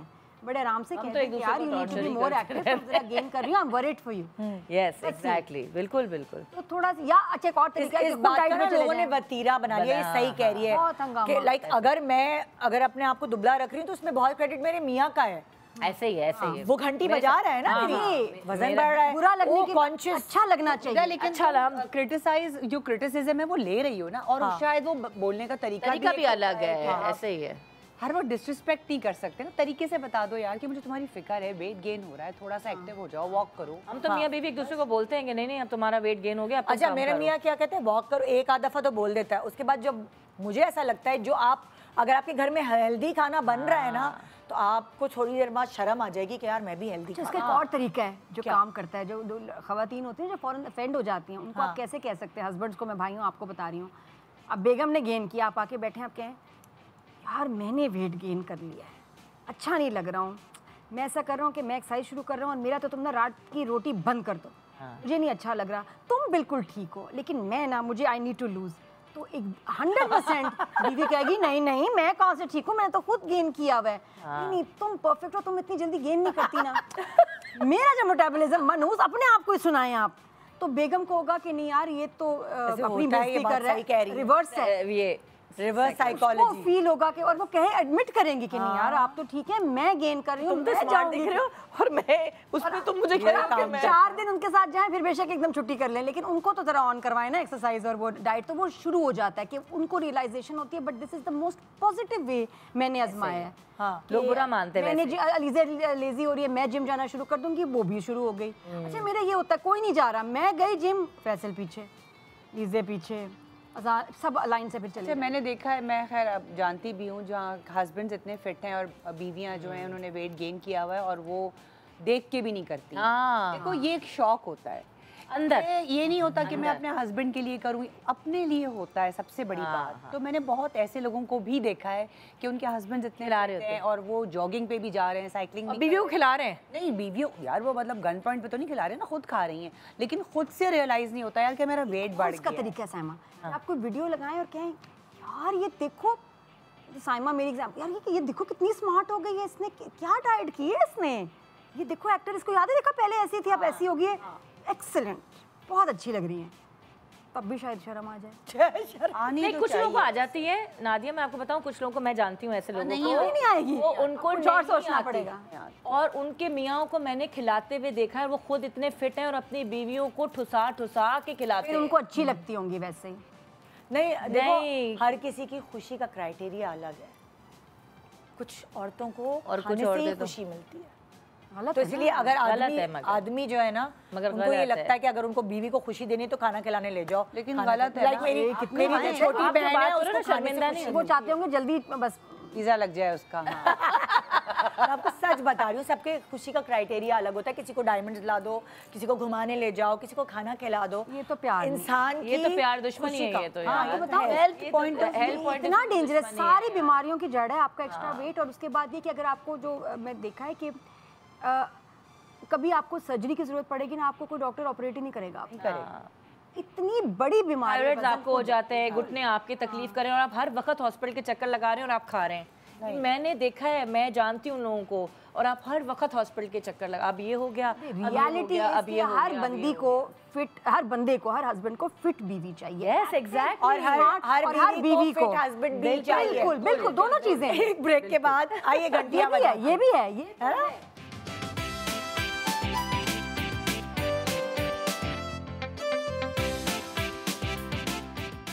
welcome back, good morning Pakistan. और आज यहाँ हम बता रहे हैं आपको कि कब किस बात पर स्टैंड लेना है, बात करनी है और ज़रूरी करनी है। कभी कम्युनिकेशन इज़ द की। बिल्कुल। चाहे वो कोई भी रिलेशन हो, कम्युनिकेट करना बहुत बहुत ज़रूरी है। बिल्कुल। अपनी बाउंड्रीज सेट करना बहुत ज़रूरी है। बिल्कुल। और कहीं कहीं चुप रहना भी ज़रूरी है, जैसे नादिया ने कहा। अब कहाँ चुप रहना है, कहाँ बोलना है, बिल्कुल। ये आपको आ जाए तो आपकी जीत है। बिल्कुल। अब प्रोफेशनल लाइफ के बारे में आते हैं कि आप जिस भी फील्ड में हैं, आपको कभी कभार खड़े होकर अपना स्टैंड लेना पड़ता है, चाहे आपकी प्रमोशन हो रही है, नहीं हो रही है, ऑफिस जॉब है, कहीं भी है। सो उस बारे में बात करते हैं। कहाँ से शुरू करूँ बताएं? इनसे ये बहुत ड्रामे कर रही हैं आजकल। क्या मतलब, मैं सवाल समझी नहीं। जैसे फॉर एग्जांपल, जैसे अगर अब मैं पहले की बात करती हूँ, आपकी जो फीस है, जो आपको पैसे मिलते हैं, आपका जो टाइम है, कभी कभार कुछ लोगों के साथ नाजायज़ होता है। अब जैसे फॉर एग्जांपल एक्टर्स बैठे हुए हैं, उन सब एक्टर्स में से आप किसी एक को, जो प्रोड्यूसर और डायरेक्टर है, वो अहमियत दे रहा है कि अच्छा पहले इसके सीन कर लो, समझ रही हो? तो जो कोई बोलता नहीं है तो उस बेचारी को सारा वक्त बैठाया हुआ है, वो तो वही सुबह के बात- आई है। जी बिल्कुल। तो अपने प्रोफेशन उसके लिए खड़े होना। बिल्कुल। वहाँ देखिए, confront मुझे ऐसा करना। लगता है कि ख़वातीनों में ना यूनिटी हमारी नहीं है, मर्दों में फिर भी है। हाँ। अगर मैं, अब हम बैठे हुए हैं, 4 ख़वातीन यहाँ बैठी हैं और मैं आप ये कहूँगी कि यार ये एक ड्रामे का मुझे ऑफ़र आई है, तो मैंने इतने पैसे बोले हैं, तो आप तीनों में से कोई इतने पैसे बोल देगा कि वो यहाँ आ जाएगा कैरेक्टर, तो मतलब मैं परेशान हो जाती हूँ। ऐसे अक्सर हुआ है मेरे साथ। तो मैंने ये देखा है ओवरऑल ख़वातीन में यूनिटी नहीं है, मर्द हजरात में फिर भी है। मर्दों में जैसे अगर एक काम नहीं करा तो यार उसको ले लो, वो ले इस तरह। अच्छा, अब कोई मुझसे पूछता है यार किसी को रेकमेंड करो, मैं किसी को कह देती हूँ, या किसी और ख़वातीन से पूछो तो वो नहीं करती रेकमेंड। तो वो जेलिसी पॉइंट ऑफ व्यू इतना ज़्यादा है, ये एक बड़ी बुरी बात है। दूसरी बात, आपने कहा कि कुछ आर्टिस्ट हमारे यहाँ वाकई बैठे होते हैं, पूरा दिन बैठे होते हैं, उनका 1 या 2 सीन होते हैं, ज़्यादती है। तो ये तो वही वाली बात है कि जो बेस है वो ठीक होना चाहिए। तो आप कभी अपने हक के लिए खड़ी हुई? हमेशा। कभी आपने बोला? हमेशा। और मुझे ऐसा, मैं कोई ये नहीं कह रही कि मैं कोई सुपर वुमन हूँ, लेकिन मुझे ऐसा लगता है मेरे सेट पे अगर कोई किसी के साथ ज्यादती हो रही है तो मैं उसके लिए भी स्टैंड लेती हूँ। अब हमारी मेकअप आर्टिस्ट कोई भी हमारे ड्रामे की आप उठा के देख लें, उसका बड़ा मेन किरदार होता है आपके कैरेक्टर को बनाने में, उसको इतनी वैल्यू नहीं दी जाती है। मैं हमेशा, मेरी कोशिश होती है कि उसको आगे आगे करूं। हमारे जो टीम के बच्चे होते हैं, जो तार उठा रहे हैं, जो लाइटमैन है, इनको वैल्यू नहीं दी जाती। कभी कभी कोई आर्टिस्ट बदतमीजी से बात करता है ऊंची आवाज़ में, तो मैं हमेशा कहती हूँ कि यार हमारा पर्सनल नहीं है वो, और हमारा कोई राइट भी नहीं है, हम तो फिर भी बैठ जाते हैं, वो तो 24 घंटे काम करते हैं, तो आप बेइज्जती कर ही नहीं सकते या ऊंची आवाज़ में बात ही नहीं कर सकते। तो मैं अपने साथ साथ अपने दोस्तों के या अपने जो टीम के बच्चे हैं उनके साथ भी मैं हमेशा स्टैंड लेती हूँ, और ये लेना चाहिए। और मैं हमेशा यही कहती हूँ कि लोग उम्र से बड़े नहीं बनते, अपनी हरकतों से बड़े बनते हैं। तो जो हमारे सीनियर्स हैं उनको भी ये सोचना चाहिए कि अगर कोई ज्यादती हो रही है किसी के साथ, या उनकी कोई रिस्पेक्ट नहीं कर रहा है तो क्या किया है आपने? आप भी स्टैंड लें, क्योंकि ये भी आपकी ड्यूटी का एक हिस्सा है। सिर्फ आप गए एक्टिंग की और आपने कहा भाई बस ये ऐसे नहीं होता। हाँ। एक इंसानियत भी कोई चीज़ है, तो मैं कहती हूँ उसको साथ लेके चलना बहुत ज़रूरी है। चाहे वो आपका प्रोफेशन हो, आपका मोहल्ला हो, आपका घर हो, हर जगह ये चीज़ें मैटर करती हैं। बिल्कुल। आया कुछ जहन में, कुछ प्रोफेशनल उसमें घंटियाँ, ड्रामा वालों की तो घंटियाँ बजा रही मुझे हैं। लगता है कितना हमारे बड़े बहुत सारी चीज़ें हो ही जाती हैं। एक चैनल ने शुरू किया कि जी आप क्या खाएंगे, आपको क्या चाहिए और ये वो, और बाद में आपकी पेमेंट से पैसे काट लेने। ये मैंने एक ट्रेंड, ये कुछ एक चैनल तो ख़ास तौर पे ऐसे बहुत करने लगा था। तो और कुछ आर्टिस्ट के साथ किया, किसी ने वीडियो भी बनाई। लेकिन इसकी एक वजह है जी, सॉरी मैं आपकी बात काट रही हूँ, अगर किसी आर्टिस्ट को बोला गया है कि आप ऑर्डर करें तो आप भी लिमिट में ऑर्डर करें ना, आप भी मैरियट से नहीं नॉर्मल चीज़ से और मैं कहती हूँ कि जी आप बातें ऐसी ना क्लियर होनी चाहिए। ये मैंने जेनेरिक बता रही हूँ कि मैं ये हमारे यहाँ ड्रामा में ऐसा होता है। अच्छा, बहुत दफ़ा मैंने ज़्यादती देखी है कि सीनियर एक्टर जो है ना, कुछ खवातीन आएंगी और इतना शोर मचाएंगी और उनके सारे काम हो रहे होते हैं। हाँ, उनको ज़्यादा देखा जाता है। अगर मैं चाहूँगी ना कि मुझे होता है कि मैं किसी को तंग ना करूँ, को ज़्यादा मंगवाऊँ नहीं, कुछ नहीं, मैं अपना खुद मैनेज करूँ, खाना मेरी डाइट वाला मैं लेके जाऊँ, हर चीज़ अपना, तो I want to be that very professional person. लेकिन मैंने देखा इंपॉर्टेंस उसको मिल रही है जो तंग कर रही हैं, आके इसको डांट रही हैं, ये कहाँ है, वो कहाँ है, सब अलर्ट है, उनको देख रहे हैं, क्योंकि सबको अपनी इज्जत प्यारी है ना। लेकिन ये गलत है। वो फिर अगले प्रोजेक्ट, ये तो घंटी बज रही है ना। उसके बाद प्रोड्यूसर कहेगा इन्होंने मुझे पागल कर दिया है, इतना सबकी बेइज्जती करती हैं, टाइम पे नहीं आती, में भी उसको अगले 4 प्रोजेक्ट में वही होंगी। ये मुझे बात नहीं समझ आती। ये कैसे हो सकता है कि एक खातून बेइज्जती भी कर रही हैं सब, या तो बाइकआउट हो जाए ना जी, अनप्रोफेशनल भी हैं, लड़ाई भी कर रही हैं, सीन्स भी खराब हो रहे हैं, कैंसिल भी हो रही हैं शूट्स उनकी वजह से, और वो अगले कुछ प्रोजेक्ट्स में होंगी। तो उनको कैसे रियलाइज होगा कि आप गलत कर रही हैं? ये मुझे नहीं समझ आती इंडस्ट्री की कि ये कैसे कभी बचाई है ऐसे लोगों की घंटी? नहीं, मैंने नहीं, मुझे खुद डर लगता है। मैं खुद कोने में बैठी हुई होती, मैं तो मुझे नहीं लगती बिल्कुल, मुझे तो बहुत डर लगता है। हाँ। ऐसी कुछ हमारी सीनियर कुछ एक्टर्स हैं जो बहुत खौफ आता है उनसे, literally I don't want to talk to them. मैं सलाम करके भागती हूँ वहाँ से। और कभी जो इज्जत अपनी कहते हैं ना, कभी जो नई जनरेशन की बच्चियां हैं, नहीं, क्योंकि पता चलता है कि जैसे अब रमज़ान है तो मैं भी अफ्तारी अगर कर रही हूँ तो उसके लिए जलेबी क्यों आई अलग से, क्या मतलब है, क्यों आई? अच्छा, किसी दिन जल्दी शूट पे चले गए कि यार मेरा मसला है, मैंने पहले जाना है। वो जो पीछे खमगामा हुआ, मुझे इतना दुख हुआ कि यार मैंने जाना था हॉस्पिटल, मेरा कोई चेकअप था, पीछे ये सीनियर अदाकारा ने गामा खड़ा कर दिया कि वो गई कैसे, आपने क्यों जाने दिया, आप कैसे कर सकते हैं? अरे डायरेक्टर ने कभी मुझे उसने बताया हुआ था कब का, जिस दिन मैंने जाना है, ताल्लुक ही नहीं है। हाँ, तुम अपना सीन कराओ भाई।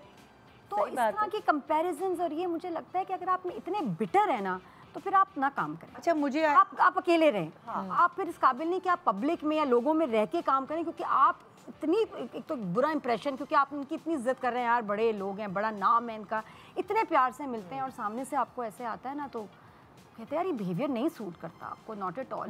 तो बोलना नहीं बोल। अच्छा, ये वो लोग हैं जिनकी आप घंटी बजा ही नहीं सकते, आप अपनी घंटियां जो है ना अपने ही बजाएं। लेकिन निदा, मुझे ऐसा लगता है कि जो पहले के डायरेक्टर्स थे उनकी से थी, इस वक्त जो डायरेक्टर्स हैं उनकी से नहीं है। क्योंकि अब मैंने खुद देखा है, आर्टिस्ट खुद बता रहा होता है कि मैं ऐसे बोल देती हूँ ना तो क्या हो गया। हाँ, मैं तो ऐसे बैठ मैंने उसमें क्या है। नहीं, आप नहीं बोल सकते, ये डायरेक्टर का काम है, आपका डायरेक्टर जो बोलेगा आपने वैसे ही करना है। तो अब डायरेक्टर्स की वो से नहीं है जो पहले होती थी। पहले तो कांपते थे यार हम डायरेक्टर्स के नाम से। बिल्कुल जिस तरह वो काम करवाते थे, वो जिस उर्दू पे आपके तलफ़ुज़ पे इतनी बात होती थी कि आप इस तरह बोलती हैं, इतनी डांट पड़ती थी। और अब के डायरेक्टर्स तो हाँ ठीक है, लफ्जों में बोल लें, नहीं, और वो अपना लगे हुए होते हैं, हो गया चलें कट। तुम्हारी मॉडलिंग के प्रोफेशन में मैं बताई थी, हमारे फैशन इंडस्ट्री में भी एका नहीं, बिल्कुल भी। हमारा तो कराची लाहौर वाला कंपटीशन चलता था कि लाहौर की लड़कियों में बड़ा एका होता था और हमारी कराची की लड़कियों में बिल्कुल एका नहीं होता था।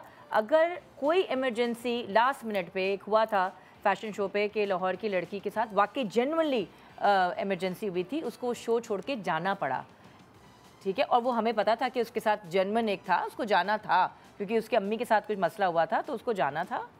और हमारे जो डायरेक्टर जो हमारे शो के वो थे, उन्होंने बोला कि तुम्हारे पैसे कटेंगे और तुम्हारे पैसे तुम्हें नहीं मिलेंगे, जबकि वो कितनी रिहर्सल्स पे आई, वो शो तक मेकअप करवाया उसने, सब कुछ करवाया, और उसके साथ लिटरली इमरजेंसी हुई, सारी लड़कियां खड़ी हो गई, हम भी नहीं कर रहे शो अगर आप इसके पैसे काटेंगे तो।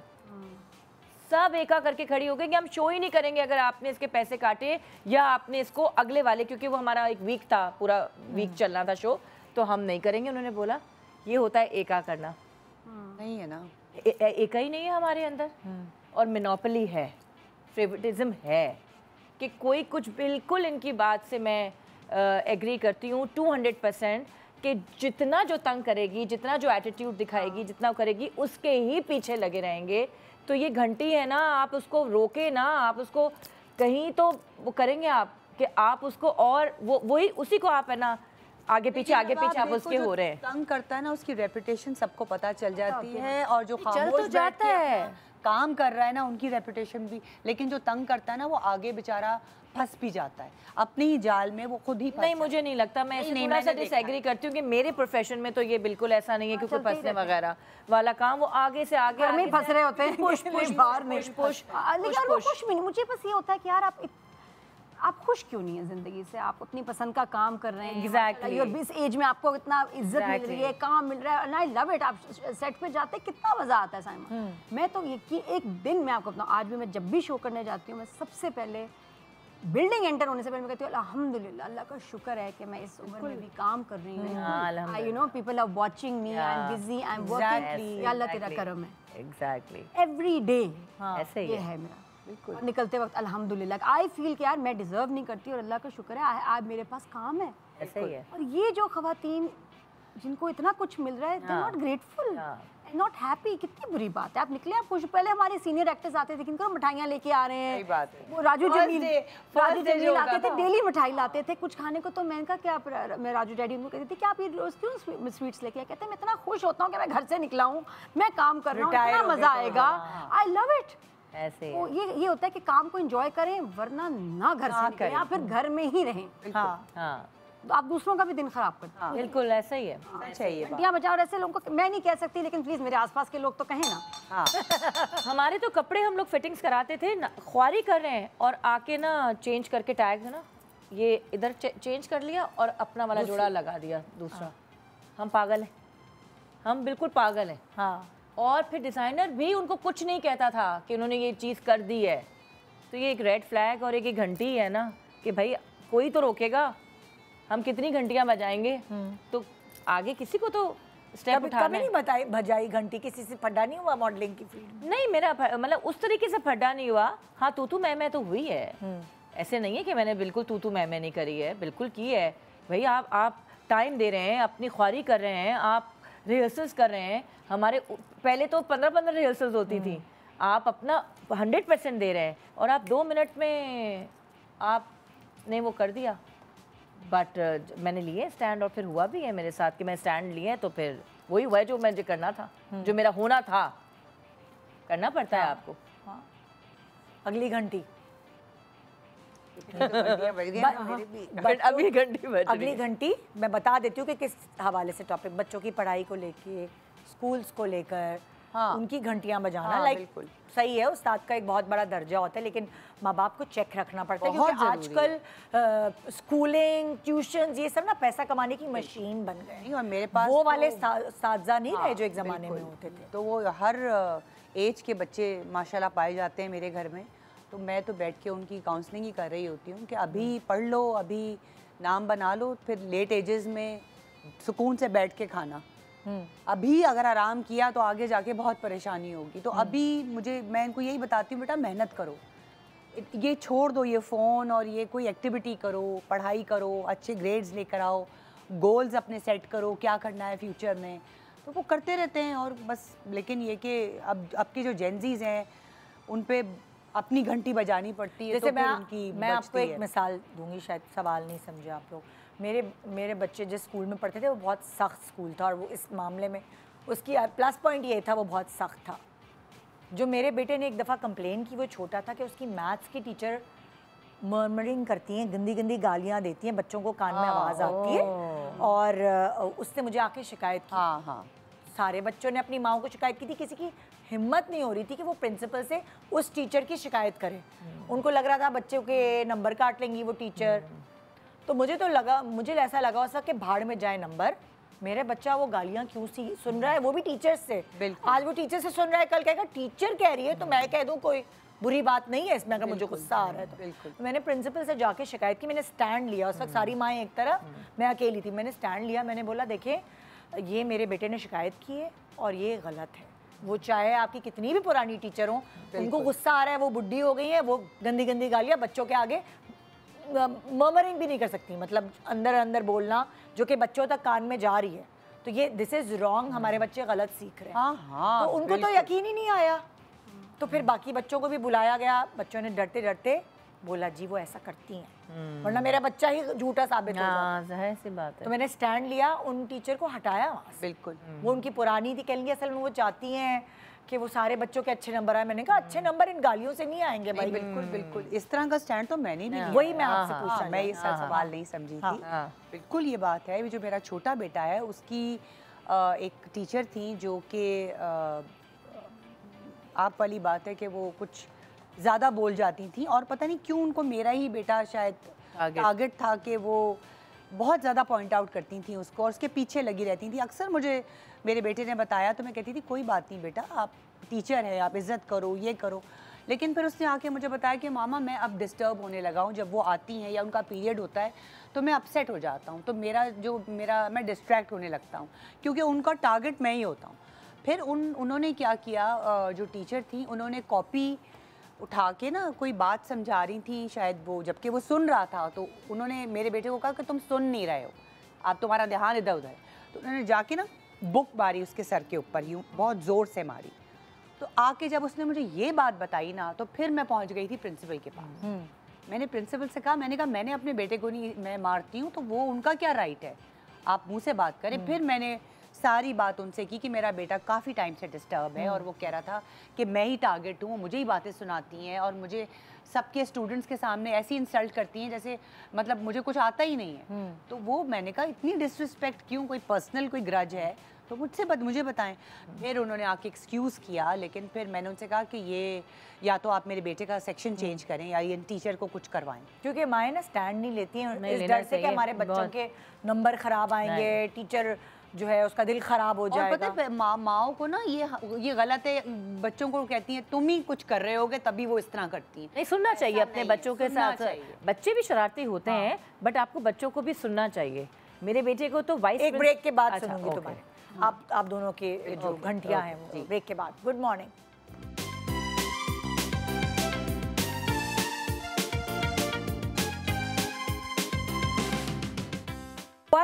Welcome back, good morning Pakistan. तो आज हम डिस्कस कर रहे हैं कि कहाँ कब स्टैंड लेना ज़रूरी हो जाता है एज़ ख़वातीन।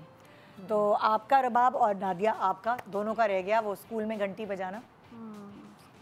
बताओ। हाँ, मेरी बेटे की वाइस प्रिंसिपल ने उसको ना थप्पड़ मारा था। ट्यूशन पढ़ाती थी वो वाइस प्रिंसिपल, तो और थप्पड़ ऐसा मारा था नादिया कि वो जब घर पे आया तो पूरी उंगलियां छपी हुई थी उसके कि वो ये एक तो होता ना थप्पड़ मारना कि थप्पड़ मारा तो चलो थोड़ी देर बाद निशान चला गया।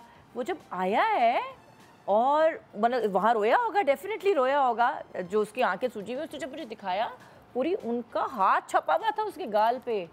मैं तो पहुँच गई लिटरली लड़ने के लिए। पहले तो मैं उनसे जाके घर पे उनके साथ बात की और फिर मैं प्रिंसिपल के साथ जाके मैंने स्कूल पे बात करी और उनको बताया कि इन्होंने ये किया है। एक तो ये छुप के ट्यूशन दे रही है, ये भी बताया क्योंकि वो अलाउ नहीं था कि वाइस प्रिंसिपल ट्यूशन दें। उन्होंने जैसा बच्चों को कहलवा देते हैं ना कि हम ट्यूशन देते हैं तो फिर आपके पेरेंट्स तक आ जाती है तो फिर आप मैंने एक तो ये ट्यूशन दे रही हैं और ऊपर से बच्चों को इस तरीके से हरास कर रही हैं। और फिर वो एक्शन लिया उन्होंने प्रिंसिपल ने उन वाइस प्रिंसिपल के ऊपर। तो मैंने तो जाके हंगामा कर दिया था कि ये आप ये बच्चा है, अगर बच्चा बात कर रहा है, आप ट्यूशन दे रही हैं तो बच्चा बात करने पे आप उसको इतनी जोर के थप्पड़ मारेंगे कि आप 5 उंगलियां उसके छप जाएंगी पूरे। आप डांटेंगी, आप मुझे कंप्लेन करेंगी, आप उसको डराएंगी, आप मारेंगी कैसे? अच्छा, अब तो क्योंकि बहुत सख्ती है स्कूल्स में तो अब मारते नहीं है, लेकिन वो आपको ना कहते हैं तुम तो डफर हो, तुम तो कुछ सीख नहीं सकते, ज़बानी तौर पे आपको अब्यूज़ करते हैं कि आपके बच्चे की पूरी साइकोलॉजी खराब हो रही है, पर्सनैलिटी डैमेज। तुम तो बाहर खड़े हो, तुम तो हो ही इस काबिल, तो मैं तुम्हारी तो अक्ल में कुछ घुसेगा नहीं, तो हाथ नहीं लगाया, लेकिन मेंटली वो ज़्यादा खतरनाक है, डैमेज कर दिया। आप बच्चों से बात करें तो आपको उनको पता लगता है कि ये टीचर मुझे इसलिए पसंद नहीं, ये मुझे हर वक्त डफर बोलती है, बिल्कुल, और मुझे समझ ही नहीं आ सकता। तो और बच्चे बहुत सारे टीचर्स को बहुत पसंद करते हैं जो काइंड होती हैं, ऐसा ही है, और उनका सब्जेक्ट भी फिर वो खुशी से सुनते हैं। ऐसा ही है, बिल्कुल। तुम्हें कुछ याद आया बच्चों के? मैं तो बच्चे का नहीं, अपना ही याद आया है कि इतना खौफनाक यही वाली बात कि अपने लिए आवाज़ उठानी चाहिए। तो एक्चुअली ये सबसे ज़्यादा आई थिंक मेरी लाइफ में बड़ा ही इमोशनल और एक टॉर्मेंटिंग और बड़े डिस्टर्बिंग टाइम भी था। और एक ऐसा वक्त होता है कि जब आपका ना, आप घर में खुश ना हो या फाइनेंशियली आप स्ट्रेन में हो ना, उस वक्त तो वैसे ही लोग आपकी बेइज्जती कर रहे होते हैं। सो मुझे लगता है कि आप सेंसिटिव भी होते हैं और ज़्यादा लोग आपको एक्सप्लॉइट करते हैं, आप जोन आउट भी होते हैं ना, उस वक्त आप जवाब भी नहीं देते, आप सुन लेते हैं। एक तो आप जवाब नहीं देते, आपकी शक्ल पे होता है कि यार मैं बहुत कमज़ोर हूँ और मैं लड़ नहीं पाऊंगी, तो वो एक कमज़ोरी आपके चेहरे पे शायद नज़र आ रही होती है, जिस पे आप ज़्यादा लोग आपका एडवांटेज लेते हैं। तो मैं जब मिडिल ईस्ट में थी तो मैं एक स्कूल में पढ़ा रही थी, और खैर से सबसे कम सैलरी मेरी थी सबसे लोएस्ट, क्योंकि I was not a qualified teacher कि जी एमएड या बीएड किया हुआ। तो खैर मैं एक स्कूल में पढ़ा रही थी, लेकिन मैं जब सेकेंड स्कूल में गई तो वहाँ एक जो वाइस प्रिंसिपल थी, प्रिंसिपल ओनर बड़ी अच्छी थी, लेकिन जो वाइस प्रिंसिपल थी वो थी इंडियन, उषा लांबा। और जब वो मुझसे मिली हैं, जब उनको पता चला कि मैं पढ़ा रही हूँ, तो मेरे पीछे पड़ गई। मुझे समझ नहीं आया, I was very nice to her. एक तो ये कि उन्होंने मेरे साथ बैठते पाकिस्तान के बारे में कोई गलत बात करनी, हमारे लिबास पे, ये तुम लोग क्या ट्राउज़र वाली शलवार पहनते हो, क्या सब पाकिस्तान में ये चल रहा है, कुछ ना कुछ स्टाफ रूम में वो मैं जाना बंद कर दिया। फिर वो बुलवाती थी मुझे, फिर बुलवा के मेरी बेइज्जती करती। ओह माय गॉड, इतना टॉन्ट, इतना अब्यूज़ कि मुझे समझ ना आया कि यार ये मैं, आप वाइस प्रिंसिपल को आप क्या करोगे, जॉब भी चाहिए, पैसे भी चाहिए, शदीद चाहिए, कि आपको पता है कि उसके बगैर आप नहीं गुजारा होना, और उसमें आपकी डेली बेइज्जती। तो मैं डेली बीमार भी होने लगी। अब इसने देखना कि जैसे मैं खांस रही हूँ, व्हाट हैपेंड टू यू, तुम क्यों खांस रही हो, अब वो मेरा गला ख़राब है, अच्छा वो आज असेंबली में तुमने ये पढ़ना है, मेरा गला ख़राब है तो अब तुम नहीं पढ़ना है, ओह माय गॉड, तुमने बोलना है, अच्छा जी घर जा, मुझे पोस्टर देने जहर लगती है, मुझे पेंटिंग कलरिंग मुझे बनाने, मुझसे नहीं, अच्छा 20 दोबारा पोस्टर बनाओ, ऐसे ऐसे नंबर्स। मैं पागल, मुझे लग रहा है यार मेरे साथ कुछ ज़्यादती हो रही है। It was an abuse, yes, honestly, या आई वाज टेकिंग इट। फिर उसके बाद 2 टीचर्स थी पाकिस्तानी, दोनों एक्सपेक्ट कर रही थी, एक मेरी फ्रेंड और एक मैं, और ज़िंदगी अज़ाब बन गई डबल, मल्टीप्लाई बाय 3। फिर तो इतना तंग करना कि स्पोर्ट्स डे है तो भाई तुम वहाँ खड़ी होगी, और तुमने फिर वहाँ भागना है, फिर तुमने इधर आना है, फिर तुमने उधर जाना है, फिर तुमने इधर, मैं कहा कुछ ज़्यादा ही हो गया है। तो बहुत बहुत तंग करना, फिर मुझे समझ ना आए। फिर एक दिन पता, मैंने कहा यार क्यों मेरे साथ कर रही है, तो मैं थोड़ा सा इसकी हिस्ट्री चेक की है, वो पता चला इसका एक बेटा था जो मेरे प्रीवियस स्कूल में मेरा स्टूडेंट था, और उसने की थी खुदकुशी। ओह माय गॉड, उसने खुदकुशी की थी, जिस पे उसने लिखा था अपनी डायरी में और हर बुक में लिख लिख के, I hate my mother, I hate my mother, I hate my mother. तो वो पुलिस को एविडेंस भी मिला था, लेकिन अब क्या माँ को सजा दें, कि उसकी वजह से ये हो गई थी ज़्यादा डिस्टर्ब भी। एंड नोइंग कि मैं उसकी टीचर थी, वो एक पाकिस्तानी, और ऊपर से कि मैं अंकित की टीचर थी, मुझे बहुत बहुत ज़्यादा ना। तो एक दिन मेरी जब बस हो गई ना, मैं उसके पास गई हूँ, तो मुझे सुना रही, डांटे जाए, पता नहीं क्या किसी बात पे डांटी थी, तुमने स्क्रिप्ट नहीं दिया, तुमने ये नहीं किया, अगर तुम मर गई तो मैं जाकर मैं लास्ट से पूछूंगी, मेरे पे चीख रही डांट रही, सुना रही, एकदम उसको दौरा पड़ गया एक दिन कि मुझे लगा मारेगी मुझे, और हम दोनों ही सिर्फ खड़े हुए थे। मैंने उसको कहा, मैंने कहा please stop, I am not responsible for Ankit's death, I love that boy, he was a very good student, stop blaming yourself also. आप प्लीज उस गिल्ट में उस तकलीफ का बदला मुझसे मत लें। और वो औरत गिरी जो रोई, उसके बाद इतना रोई, इतनी तकलीफ में। मैंने कहा आपको थेरेपी चाहिए, आप मुझे पिछले 1 साल से जितना मुझे टॉर्चर कर रही हैं, आप मुझे इतना टॉर्चर कर रही हैं, मेरी हालत नहीं है, मैं घर में भी जलील हो रही हूँ, आप भी मुझे जलील कर रही हैं, मेरा क्या कसूर है। और फिर वो भी रोई, मैं भी रोई, सारा इट वाज सो बैड। लेकिन then she resigned after that. मैंने कहा you're not well Usha, you're not well. उसमें जब तक तुम ठीक नहीं हो जाती कि तुम किसी औरत जिसका अपना बच्चा होने वाला है तुम उसको टॉर्चर दे रही हो, तुम्हारी तकलीफ नहीं ख़त्म होगी। और फिर उसने देखो अब ये लेवल है ना मैच्योरिटी का है कि आप किसी की घंटी भी बजा दो, ऐसे ही है, और उसको आप जलील नहीं करो बल्कि आप उसके जड़ तक पहुंच गए, कोई प्रॉब्लम है। और अगर मैं आपको यहाँ मिसाल दूँ, बहुत सारी मदर इन लॉज जो कि बहुत जो बहुएं हैं उन पे ज़्यादतियाँ कर रही होती हैं, अगर आप उनके कोर में जाएं, अगर आप उनकी हिस्ट्री में जाएं, वो सब उन्होंने बहुत बेयर किया होता है और वो कहीं ना कहीं डिस्टर्ब होती हैं। कोई भी खुशहाल सास जो अपने हस्बैंड से भी खुश है, अपने बच्चों से भी खुश है, मुतमईन है अपनी ज़िंदगी से, वो कभी भी किसी की ज़िंदगी में जो है ना बिस नहीं खोलेगी, वो बहू की ज़िंदगी अजीरन नहीं करेगी, दोज़ख नहीं बनाएगी। तो वो सास जो अगर आपकी ज़िंदगी दोज़ख बना रही है, कहीं ना कहीं वो नाखुश है अपनी ज़िंदगी से।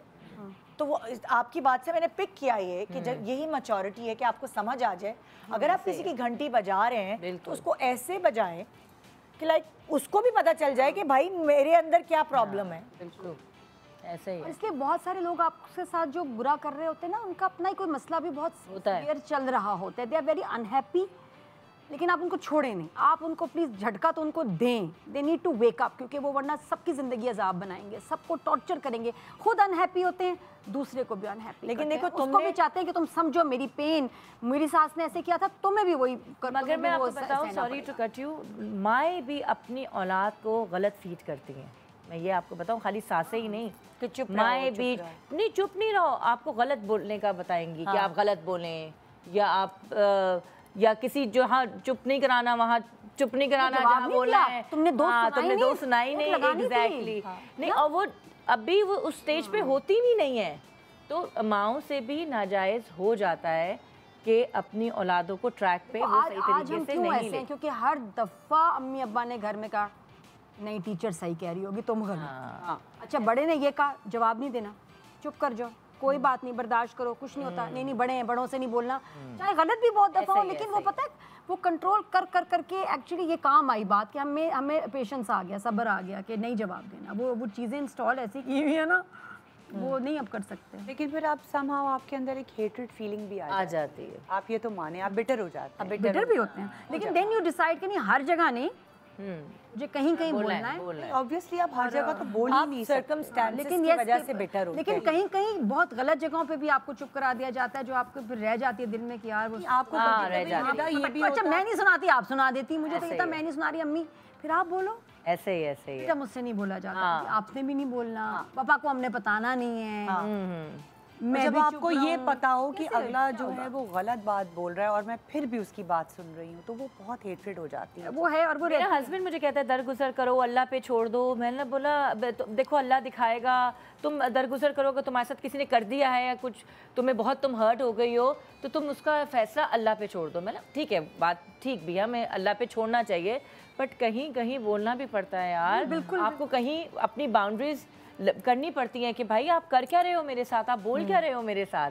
और फिर वो शख्स जो बोलता नहीं है और वो सही बात पे बोले ना, तो उसकी बहुत उसकी वैल्यू होती है, बहुत बड़ी वैल्यू होती है। ऐसे तो हम आपको यही नहीं कह रहे जहाँ पे किसी ने भी नहीं कहा कि हर बात पे ही बोलो, ना बिल्कुल। कब बोलना है, कैसे बोलना है, अपने अंदर सब्र पैदा करके, हिम्मत पैदा करके, जहाँ ज़रूरी है वहाँ ज़रूर बोलें, ताकि आपको कोई डोर मैट ना समझे। थैंक यू सो मच आप लोगों का। देखा जैसे जैसे ये लोग भी मैच्योर हो रही हैं, ग्रो कर रही हैं, इनकी बातों में भी बहुत डिफरेंस आ रहा है। मुझे नादिया में बहुत डिफरेंस फील हुआ आज। नादिया ने जिस तरह बातों को लेके चली है, 17 साल पहले की नादिया निकालो, 16 साल पहले की नादिया निकालो, और अभी तो सबके अंदर, हर इंसान के अंदर, उसके लाइफ के हर स्टेज में जो है वो चेंजेस आते हैं। जो लोग चेंज नहीं हो रहे उनका क्या करें, जो बड़े नहीं हो रहे उनको चेंज कर दें आप अपनी जिंदगी में। हाँ, वो आप उनको निकाल दें। मैं तो यही करती हूँ कि जो चेंज नहीं हो रहे मैं उनको अपनी जिंदगी से फैशन स्टेटमेंट बन गई है ना, मैं सब कहूँगी बच्चियों को, औरतों को, मर्दों को, जो कहते हैं ना कि मैं तो उसी वक्त खड़े खड़े बेइज्जत कर देता हूँ, सुना देती हूँ, मैंने ऐसी सुनाई, इसमें कोई फखर की बात नहीं, कोई अच्छी बात नहीं, मत कट ऑफ कर दें ऐसे ना, उसकी वो बड़ी बात है।